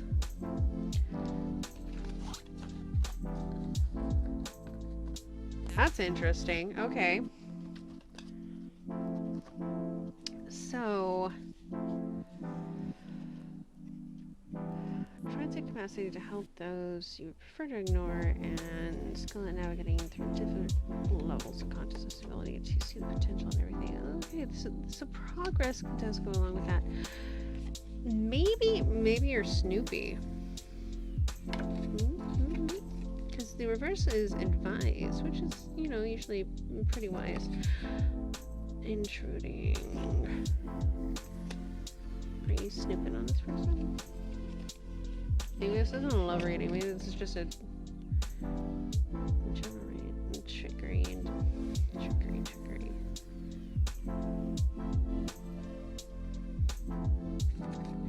Maybe you're not all that you seem.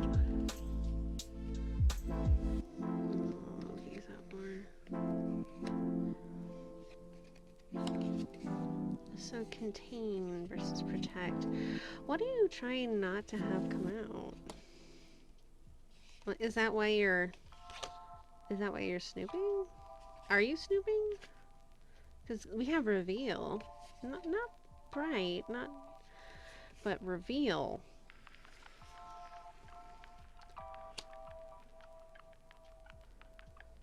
You want to know what this person's up to. And your intentions are not so benevolent. Progress, though. Is that because you're checking up on them to see if they're any better? Like, is this one of those, like checking on your exes kind of thing? Where you're like, or someone, checking on someone who's ghosted you maybe? To see where they're at. No judgment from me on this. Okay, except that was pretty judgy of me. I totally agree. I hope you stick around because we'll get into it. We'll get into it. We're gonna snoop on them if that's what your intentions are. I don't personally feel that love readings are snooping so much as checking dynamics. I mean, that's why some occultists don't like doing love readings, is because they're like, oh, I'm intruding on this person. Oh, you know, I'm snooping. It's like, we have the right to figure out, like, love interests and stuff like that. You know, you can't go in blind. This is not a blind date. You get information. This helps you sort your own feelings and thoughts. So, let's find out about this judgy mystic. I know a couple people like that. If we take it at face value rather than like what the shadow definition says, judgy mystics. Okay. I'll get serious here. Maybe. It's gonna allow me. I guess that's the card.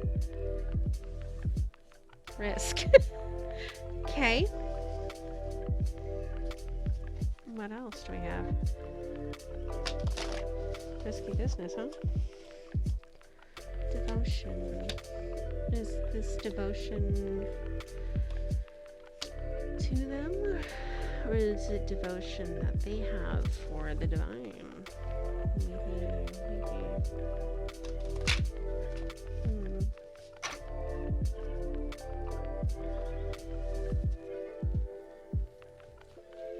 I love this cardstock, by the way. Jack picked out a really nice linen.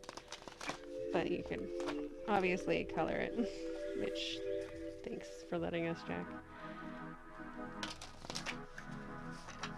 What is this?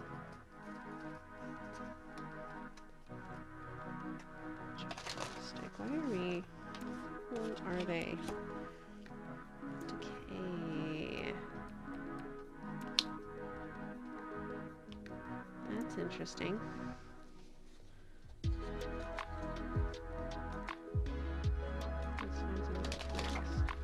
Oh, apparently, remember. This person in your past, huh? Curiosity? This writes itself, doesn't it? You want to know about this person. Are they curious about you?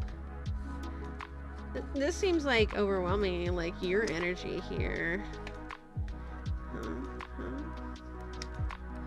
Like I keep clears.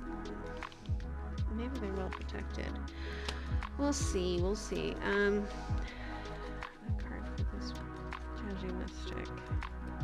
Let's get one for them.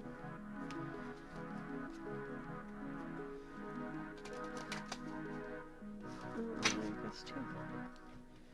We have Overload, Headstrong. So they're a bit tense right now, and headstrong. Okay, well, that sets the tone, huh? Snoopy. I'm teasing. Like, this is all in gentle jest. So don't take this as a personal attack of any sort. It's not. It's more that we all get like this. So it's fine. Our little Snoopy horsey. You're just gonna ride in and intrude, huh? That's fine. We'll see. That's why your ear's broken. You can't hear anymore.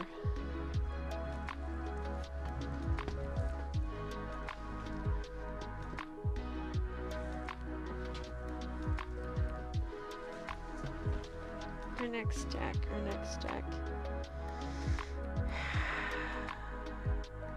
That was a big sigh.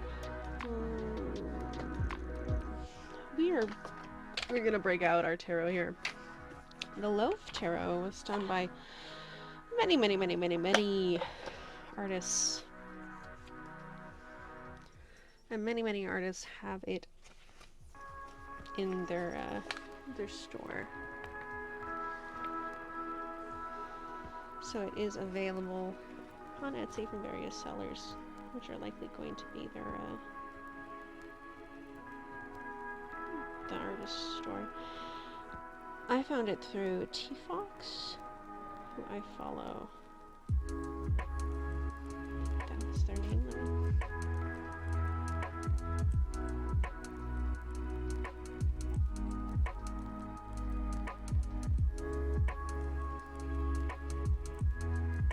They did a really pretty card. T-Fox Illustrations. Sarah Graybill, who drew the star. So, it has a very lovely book too, by the way. If you do wind up getting the Loaf Tarot, opt for the book because it has fantastic explanations, and the deck does not come with them.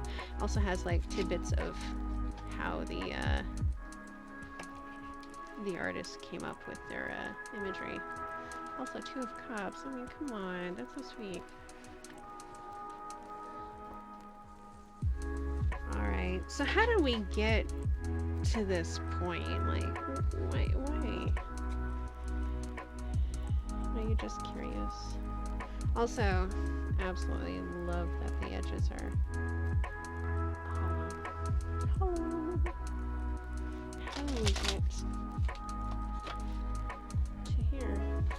Card 1. How do we get... Sometimes these like to shuffle and sometimes they're just like blub.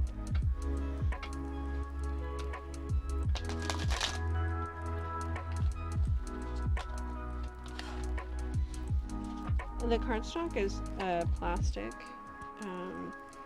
which may have a cloth core, but I don't think so considering they're the hollow. Oh, and if you can hear that, it's one of the cats. Yeah, it's a scratchy in here. We get to this point. Holy shit, there is a lot. Okay, how did we get here? Is it just the one card? The Magician in reverse? It can't be. That can't be the only thing.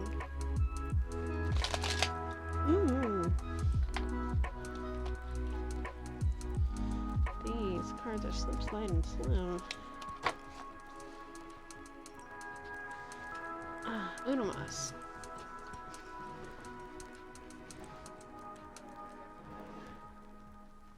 The cat is being a bugger. The cat is like, I want out as soon as I get up. Nope. Alright, at least give us one more card.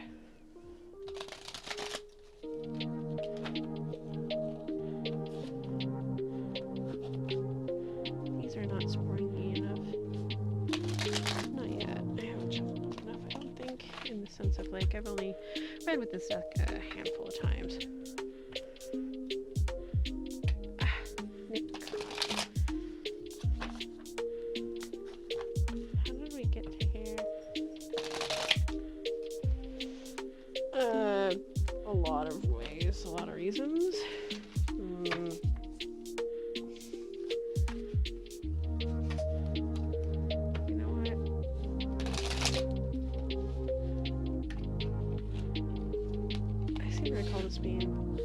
I've only read with this a couple of times.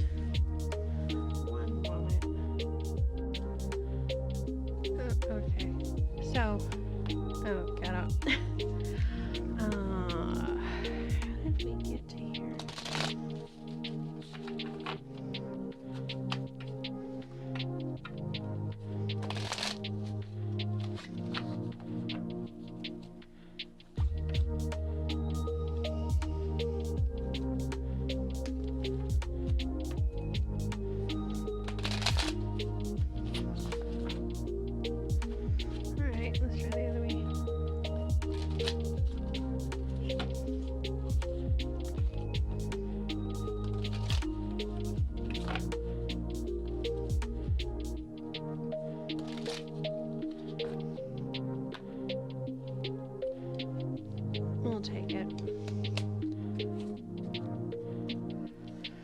So, Magician in reverse, just that way you can see the card. The Magician card is adorable. It's in reverse. Then we have Seven of Cups. Looks like a badger. And we have Two Pentacles. I love this card because, yeah, look at that. First. That's adorable. And then Knight of Cups in reverse we have.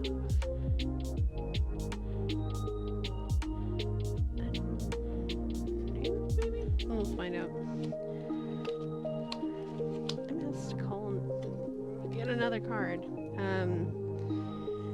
Nine of Cups in reverse. Okay. 5 cards. Draw. Let's knock over all of my cards. Yeah. I'll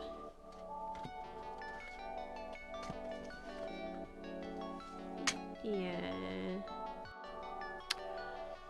Once again, the title. There's a bit of chaos here.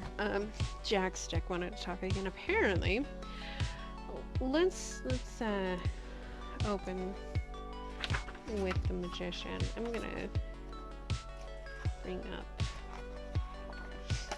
the illustration because, yeah, that's so cute.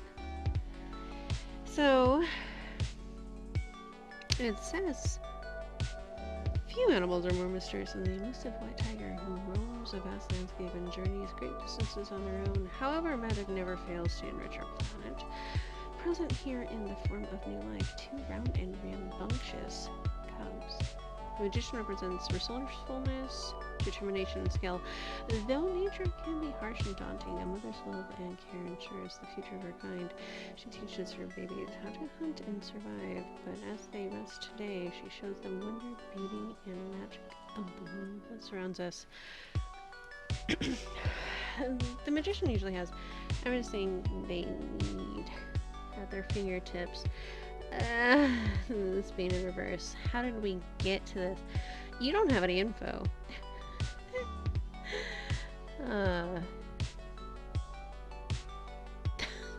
That's like it. Okay, so this card was done by Courtney V. Cusack, just so you're aware.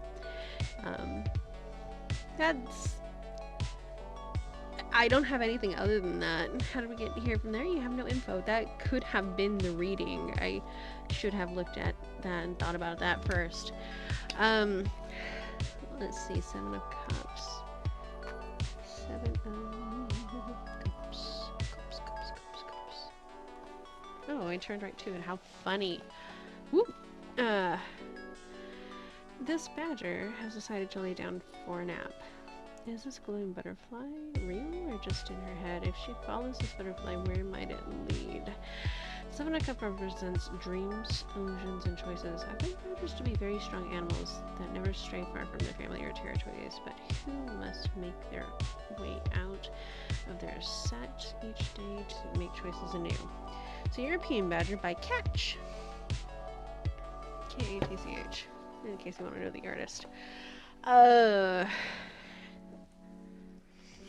You're wondering if what you think is going on is what's going on. You're following that rabbit hole, huh?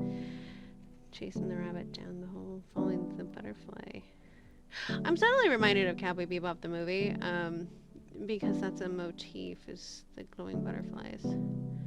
Which is funny because in pile 1 I actually was thinking of that moment where Spike's adrift in space and lights a cigarette and goes, whatever happens, happens.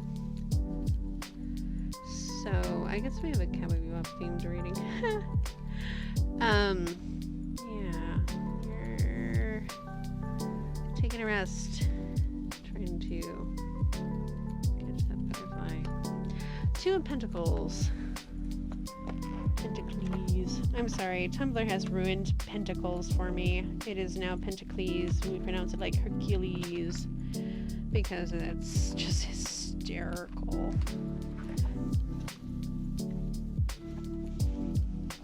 So, take that as a sign if you're a Tumblrite.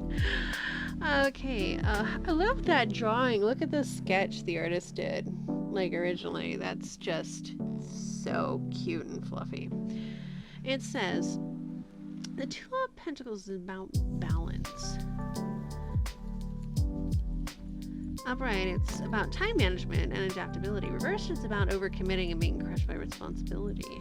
This one was upright, just so you're aware. I liked the idea of using a goat or a sheep because they are great climbers and great at balancing. Oh yeah, usually it's a juggler.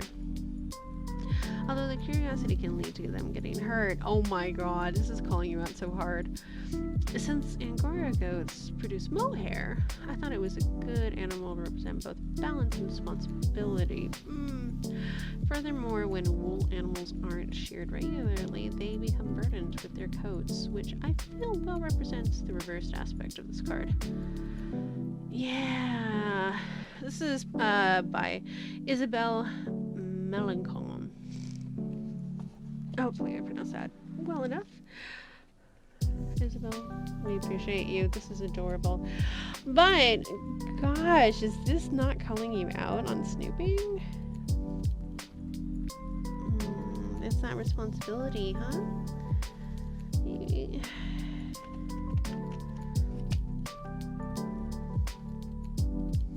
Why are you doing it to this person? That's what I want to find out. Okay, Knight of Cups in reverse. Maybe a geckos. I know that's an orange. I remember that from seeing that before. Knight of Cups.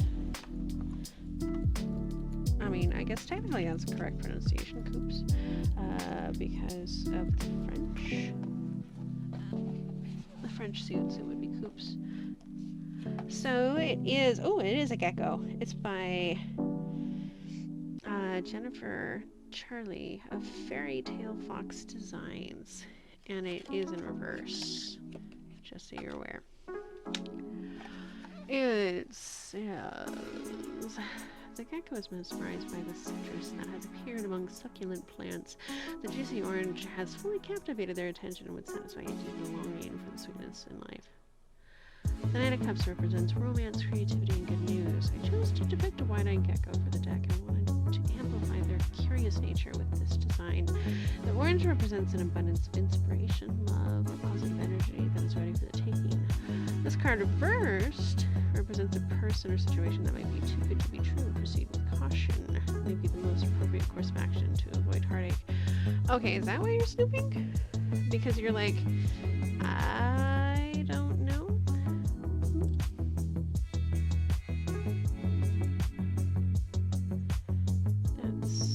I mean, that's a good reason for snooping. But is it that, or are you so tantalized by it? By the thought of this person? Are you... Is this a lustful situation? I guess we'll see. How did we get here from there? Knight of Cups reversed. I don't know, it felt like I should pull another card, so I did. The Knight of Cups reversed is in order, it looks like. It is an otter. It's by Amy Nagy. Look at this design, it's beautiful. So it says, an otter swims up to the lake's surface, surrounded by beauty and abundance. She is free to indulge her whims and spend every day chasing fish and having fun. The otter's joy and playfulness are a perfect match for the Knight of Cups, representing satisfaction, pleasure, or wish fulfilled. I couldn't resist drawing an otter for this deck. Otters always look like they're having fun. They're sociable, playful hunters with a lot of personality and equal parts grace and cuteness. So, in reverse. Ah! Yeah. Again, the title here, Chaos.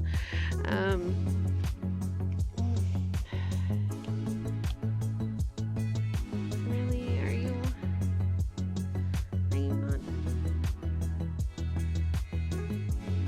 You're just looking, aren't you?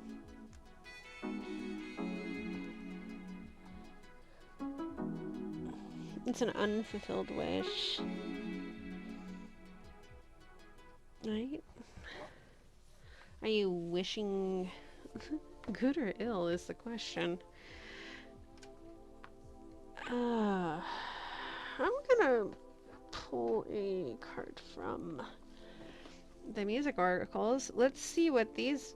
They look kind of judgy right now, not gonna lie. Yeah.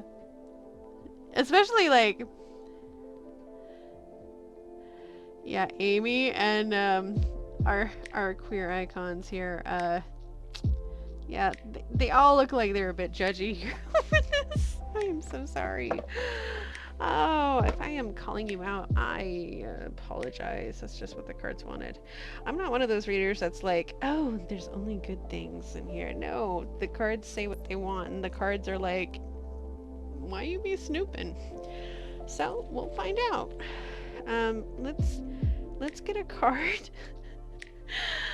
Let's get a card that talks about the essence of why.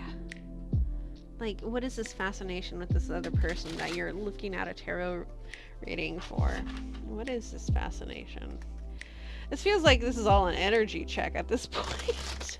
Because we have, like, nothing from this side. It's like they're a void. Are they a figment? Are they anything? Are you making up shit? Is this to test me? I mean, like, these questions roll through my mind. Who is this person? Why is there this interest? Is there an interest? Is there a person?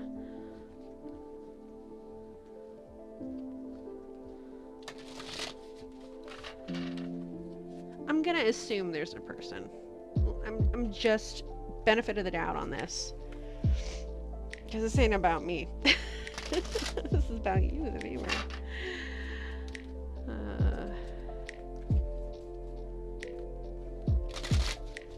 Okay, we had one hop right out. It is Lou Reed. Interesting.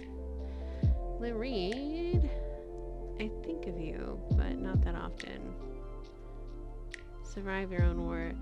Learn to walk hand in hand with magic and loss. Oh my. Okay. So if this is about this person, apparently you're not on that mind that much. They don't think of you that much. They want you to pay attention to you, survive your own war, you know? And they're paying attention to themselves. And learn to walk hand in hand with magic and loss.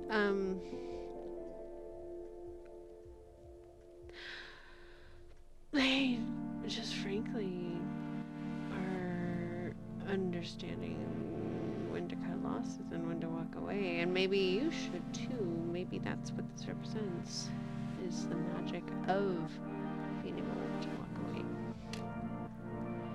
That's interesting. I've never pulled the Lou Reed card before. And I've had this deck for a couple of years now. I mean, obviously I've seen the card, but like, it's never come out on a reading. How strange. I guess they were a bit judgy. Yeah. Oh my goodness. Okay, so the Music Oracles, just so you're aware, is by Stephen Elcock and illustrated by Timba Smits. None of the things on the cards it says is directly quoted from the artist. It's inspired by. So they couldn't get around copyright issues, probably. Let's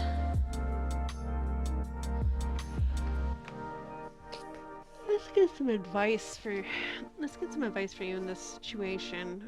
Why you're stuck looking at somebody. We're going to use Amanda Lovelace's Believe in Your Own Magic. She just came out with a tarot deck, which I want to get, by the way.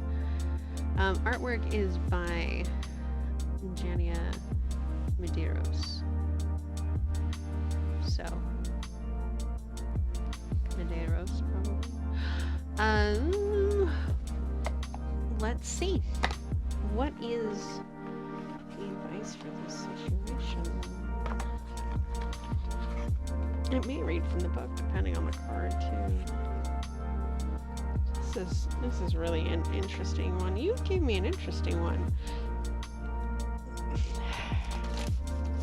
You're snooping on somebody who doesn't want to be snooped on, somebody who doesn't... And you know you are.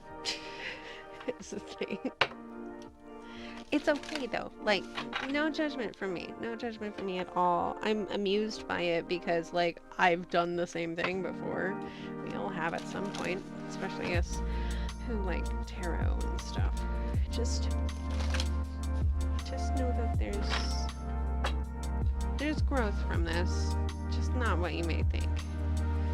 Our advice is...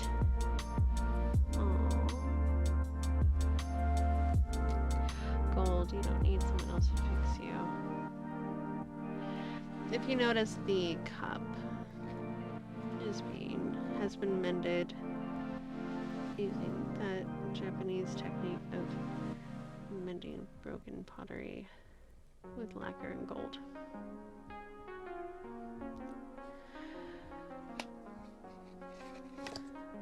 We have feast. Slow down and celebrate yourself. Oh, this is so calling you to focus on you. Don't worry about this other person at all.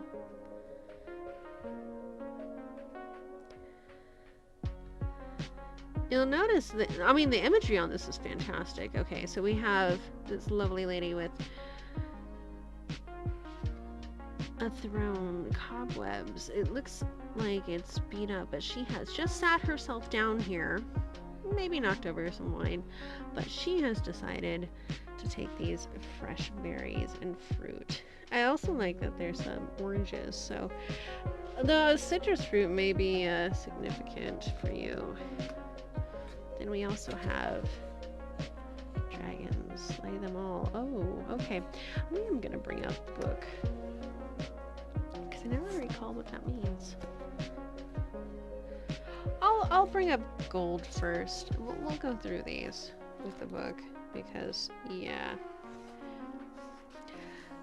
So it says, someone is trying to convince you that you're broken beyond repair, unless you accept their helping hand, of course. If someone offers to fix some part of you, it's not because they're being selfless or kind. They know that you're in a vulnerable place, and they want to make you entirely dependent on them. Tell them no thank you. You know exactly how to put the gold in your own cracks. Wait, golden crack.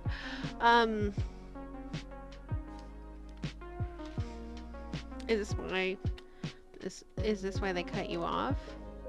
Is this why you cut them off? Revels in union with the divine, offering only destructive criticism, misusing. That's okay. That's actually rather revealing. That is a card that definitely brings out a lot. So, my assumptions being what they were, I would say this kind of changes them.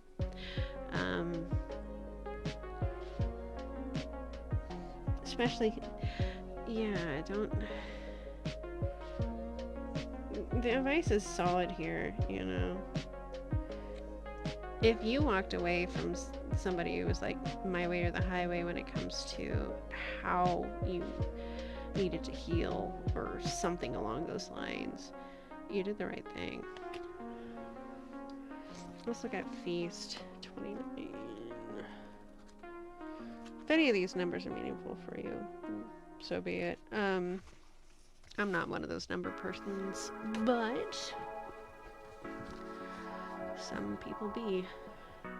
So Feast says, slow down and celebrate yourself. Sometimes life gets too hectic and the inevitable happens. We forget to take a breather and celebrate what deserves celebration. Make sure you do that from now on. If we never stop to fully recognize the good we have, then the bad stuff can knock us down much harder than it would be otherwise. Which, I mean, that can definitely go with that. Especially if, you know, if you have been trying a lot of different ways to get information on this, you know, it could make you neglectful of like your accomplishments of, say, getting away from this person or situation. So just remember that. And then we have dragons, slay them all. I'm glad I brought out the book for this, because honestly, that makes a lot of perspective. As soon as I saw this, I'm like, wait a sec. So it says, when the heart is involved, people don't always have the best intentions. They will pretend they're good for you, only for you to find out they're toxic or even abusive. The time has come to face your dragons, and you must slay them before they slay you. Of course, don't literally slay them, but make sure they know you won't stand for their mistreatment. Yeah. Like, if this person comes back in your life and they're the asshole they seem to be, like, regardless of how pious and how much connection they have with the divine and bullshit like that, Don't fuck off. Like, seriously. Yeah. No, stand your ground on that. No wonder it was headstrong.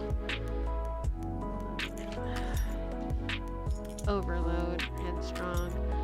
Yeah, no, this is making sense. Risk, decay, devotion, curiosity. Yeah, okay, yeah, and remember. Yeah, remember to stay the fuck away from this person if they're like that. Cards are reading my lunch on this. Calling me out for not calling you out. We're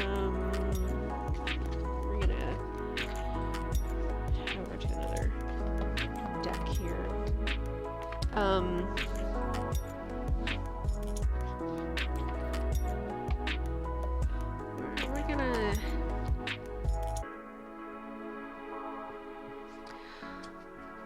We're gonna see where you want to go with this. Where do you want to go with this?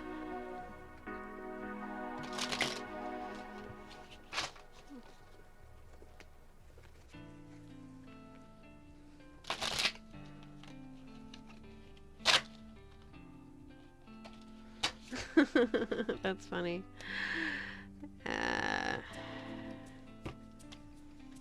Eat their lunch is where you want to go with this, huh?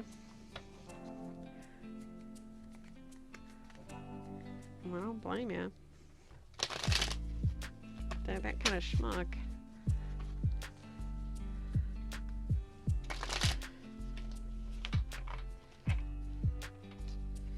Alright. Where do you want to go with this? We have 5 cards.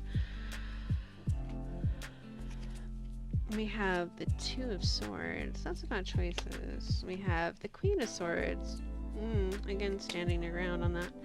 Magician kind of made itself known there, by the way. Ace of Cups. Queen of Wands in reverse. And 5 of Pentacles. It looks like Bee and Puppy Cat. 5 of Pentacles in reverse. Bringing out the book again. Because it's easier to see these cards for 1. And for 2, each artist has their own interpretation, by the way. I also find it interesting that we had, other than the Magician, no major arcana. So, we'll see. 2 of Swords. Axolotl. Okay. By Ruben Draws. So, my piece is the 2 of Swords, which represents stalemate, to create a feeling of impasse. I decided an underwater scene would fit well. In addition, I used axolotl due to their neoteny. Even though they do not go through metamorphosis, they're still amphibians. Are they considered an adult, or are they truly young forever? Revealing this card upside down may expose some unpleasant truths and make one's decisions near impossible. However, while these choices may appear bad, the worst choice of all is never choosing to begin with. Where do you want to go? You want to choose. You don't want to be in indecision, huh? But you kind of are. Alright, so Queen of Swords. We have the lovely Shetland Pony by Cynthia Connor. Queen of Swords rules with her power, candor, and discernment. Her affinity for air gives her a high vantage point from which she can see clearly and objectively in all directions. She doesn't need to help make her decisions. She can see the path ahead for herself and act with level-headed wisdom. Her emotions don't rule her. She maintains grace and compassion.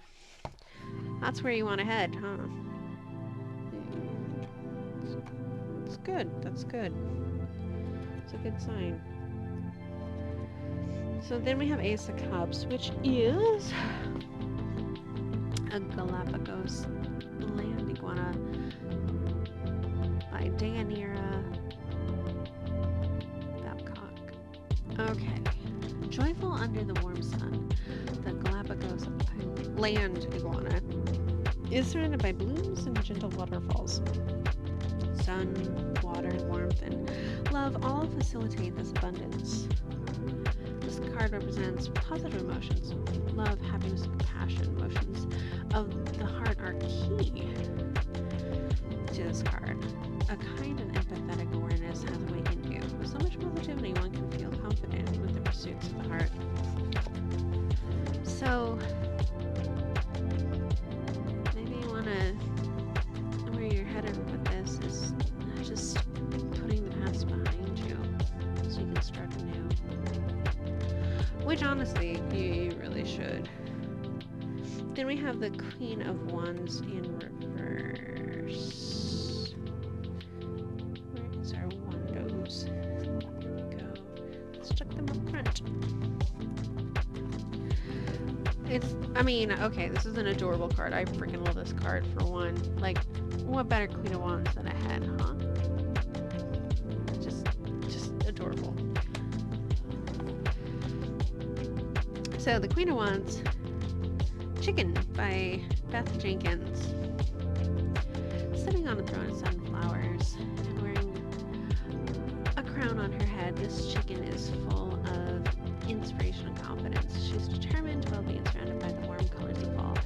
Queen of Wands, upright, means inspiration and passion. To me, chickens are warm social creatures.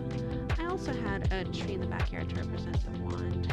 In reverse, it means introverted and lacking confidence, maybe feeling jealous of the crown. I think that's what you are headed away from. That's not someplace you're headed towards. Maybe you want them to feel that way, perhaps. But that's not you. You're moving out of that energy, if at all it's there. Then we have, at last, the Five of Pentacles in reverse, which is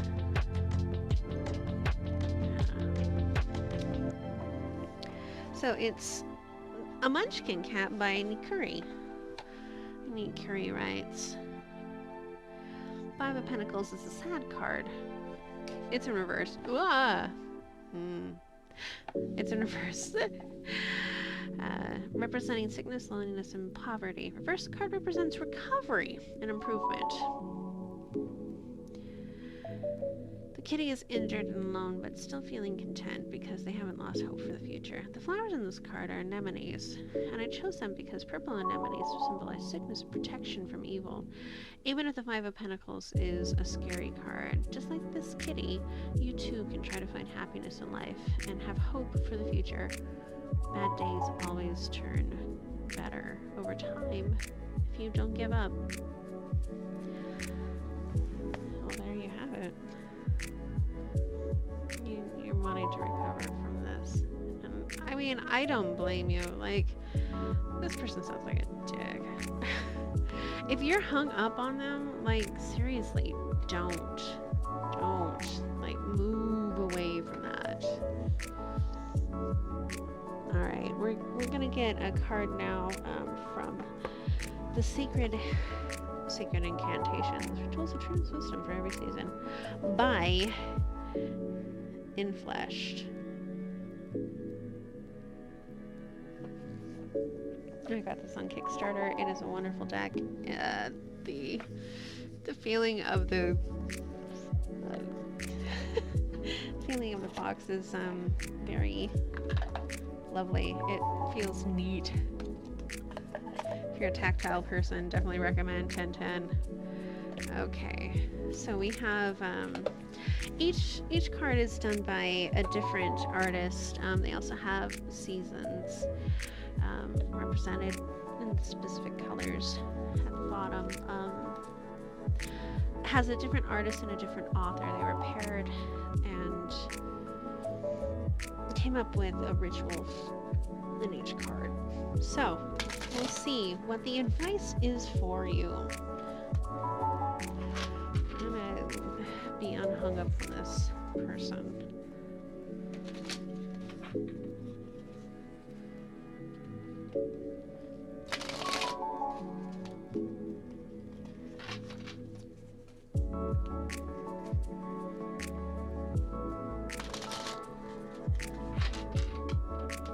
What advice do we have for our lovely Queen of Swords?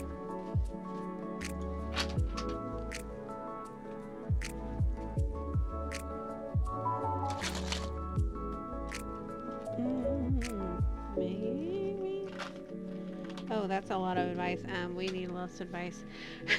It was like a third of the deck there, so we'll see what pops out on the next shuffle. Okay, maybe a couple shuffles. That's the hard part about my shuffling methods. Sometimes it takes a while. We have a card. It is our spiritual ancestors companion us. That's lovely. Look at this card.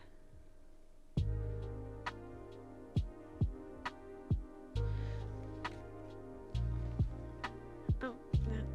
Come on. There we go. It's under the growth heading, so just a moment as I bring it up. I want to make sure that I read these to you all. They're definitely needed.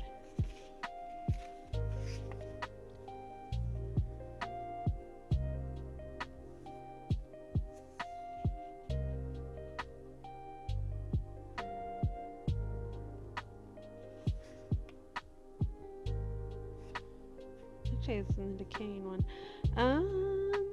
There we go. 201.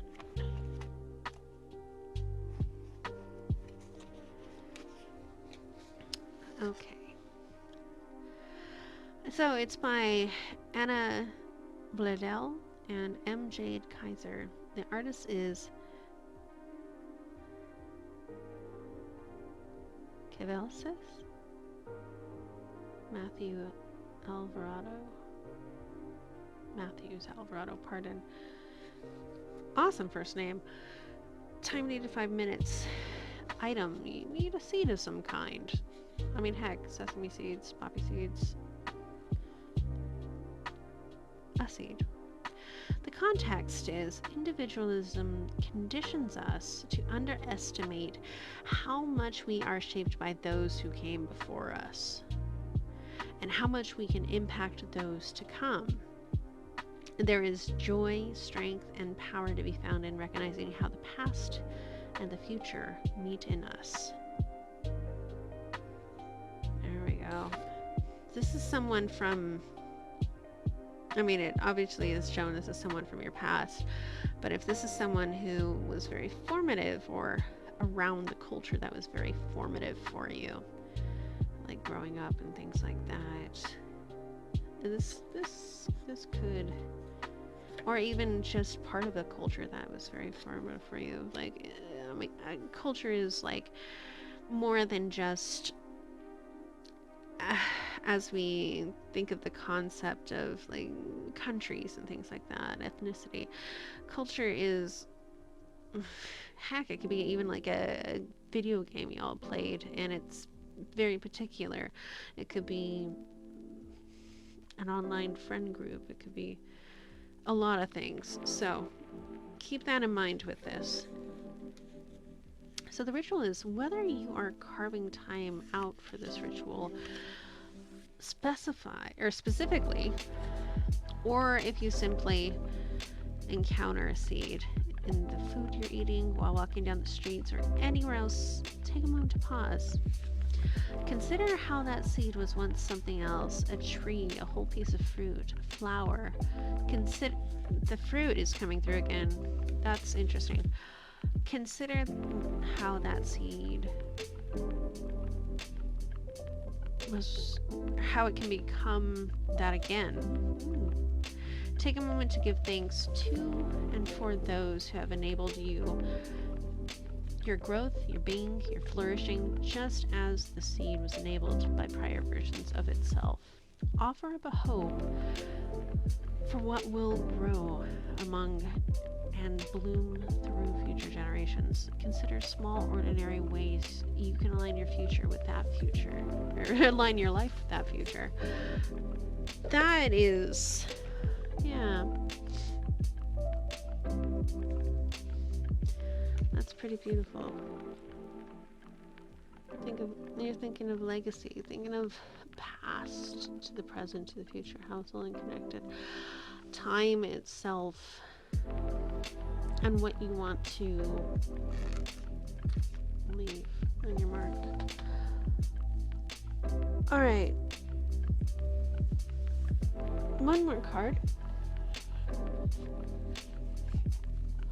This is going to be from the Affirmators. This is a love reading, supposedly.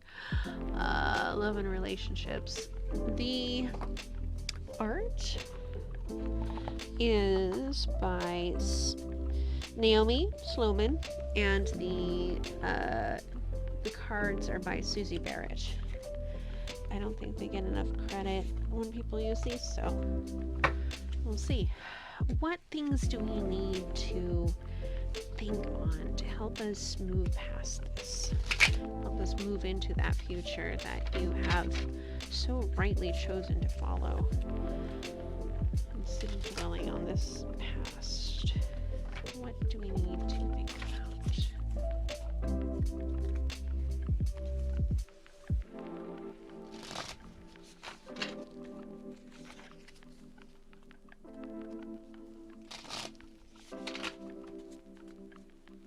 Ace of Cups is coming up, huh?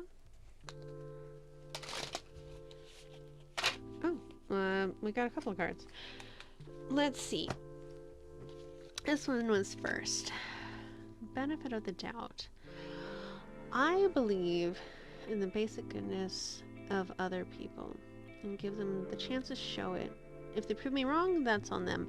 At least I can go to sleep knowing that I practiced trust and forgiveness rather than fear and doubt. And later on, if I need to, I can always change my mind and retroactively judge them like it's my career. Okay, that is something that you need to consider. Like, however this person wronged you, forgiveness is not them, but yourself. Forgiving yourself for having been in that.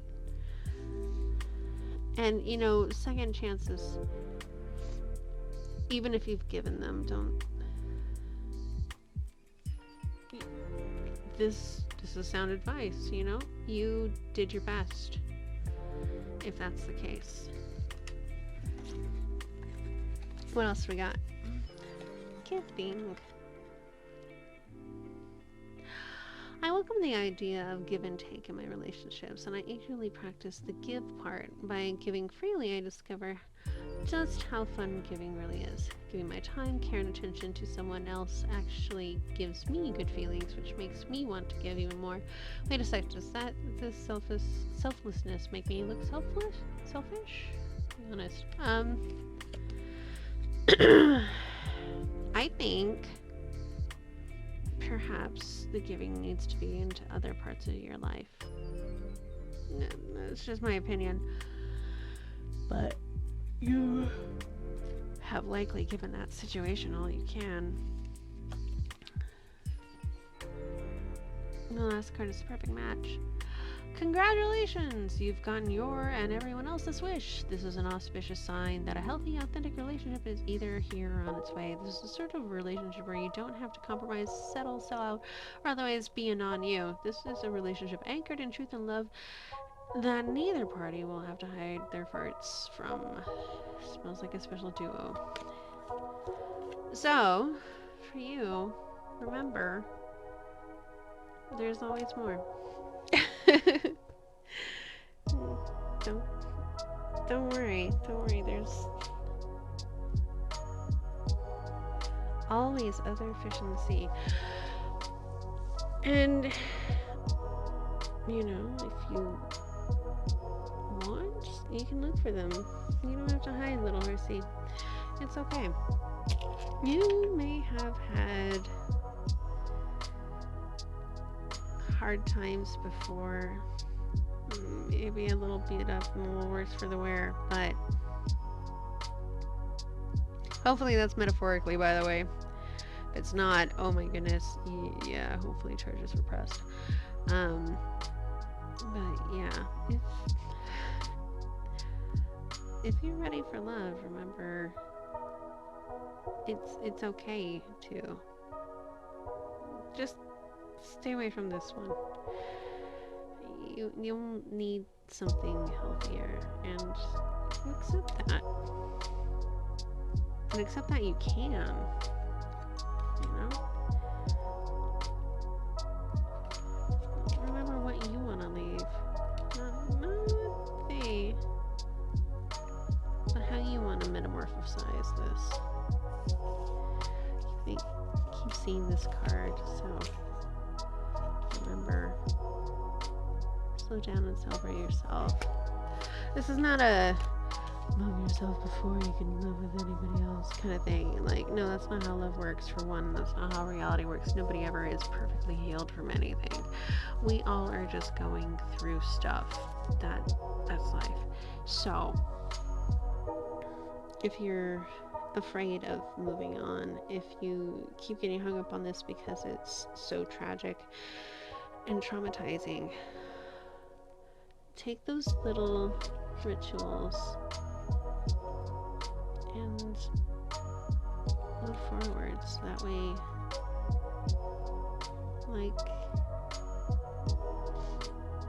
like the dandelion, let your wishes go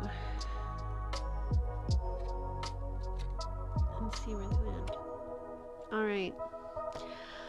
This has been Pile 3 with Queer Chaos Tarot. Again, I hope to see you at the next reading, if and when that may be, because as you can see, I am quite a mess. But that's how we work. Okay, horsey? You are doing the best you can. I'm sorry for teasing you so hard earlier. I hope you took that well. I'm not cutting it out, in the sense of, like, I'm not trimming the video and, like, redoing the audio. Like, it is what it is. So, take care, okay? Be good to yourself. And to others. Wait, is that... That's Bill and Ted. Excellent Adventure. Oh my goodness. Okay, yeah, obviously I need some sleep. It's midnight here, and I got work in the AM. Thank you for sticking around, and have a lovely night. Or day, or afternoon, or 2 a.m. in front of a convenience store, whatever it may be.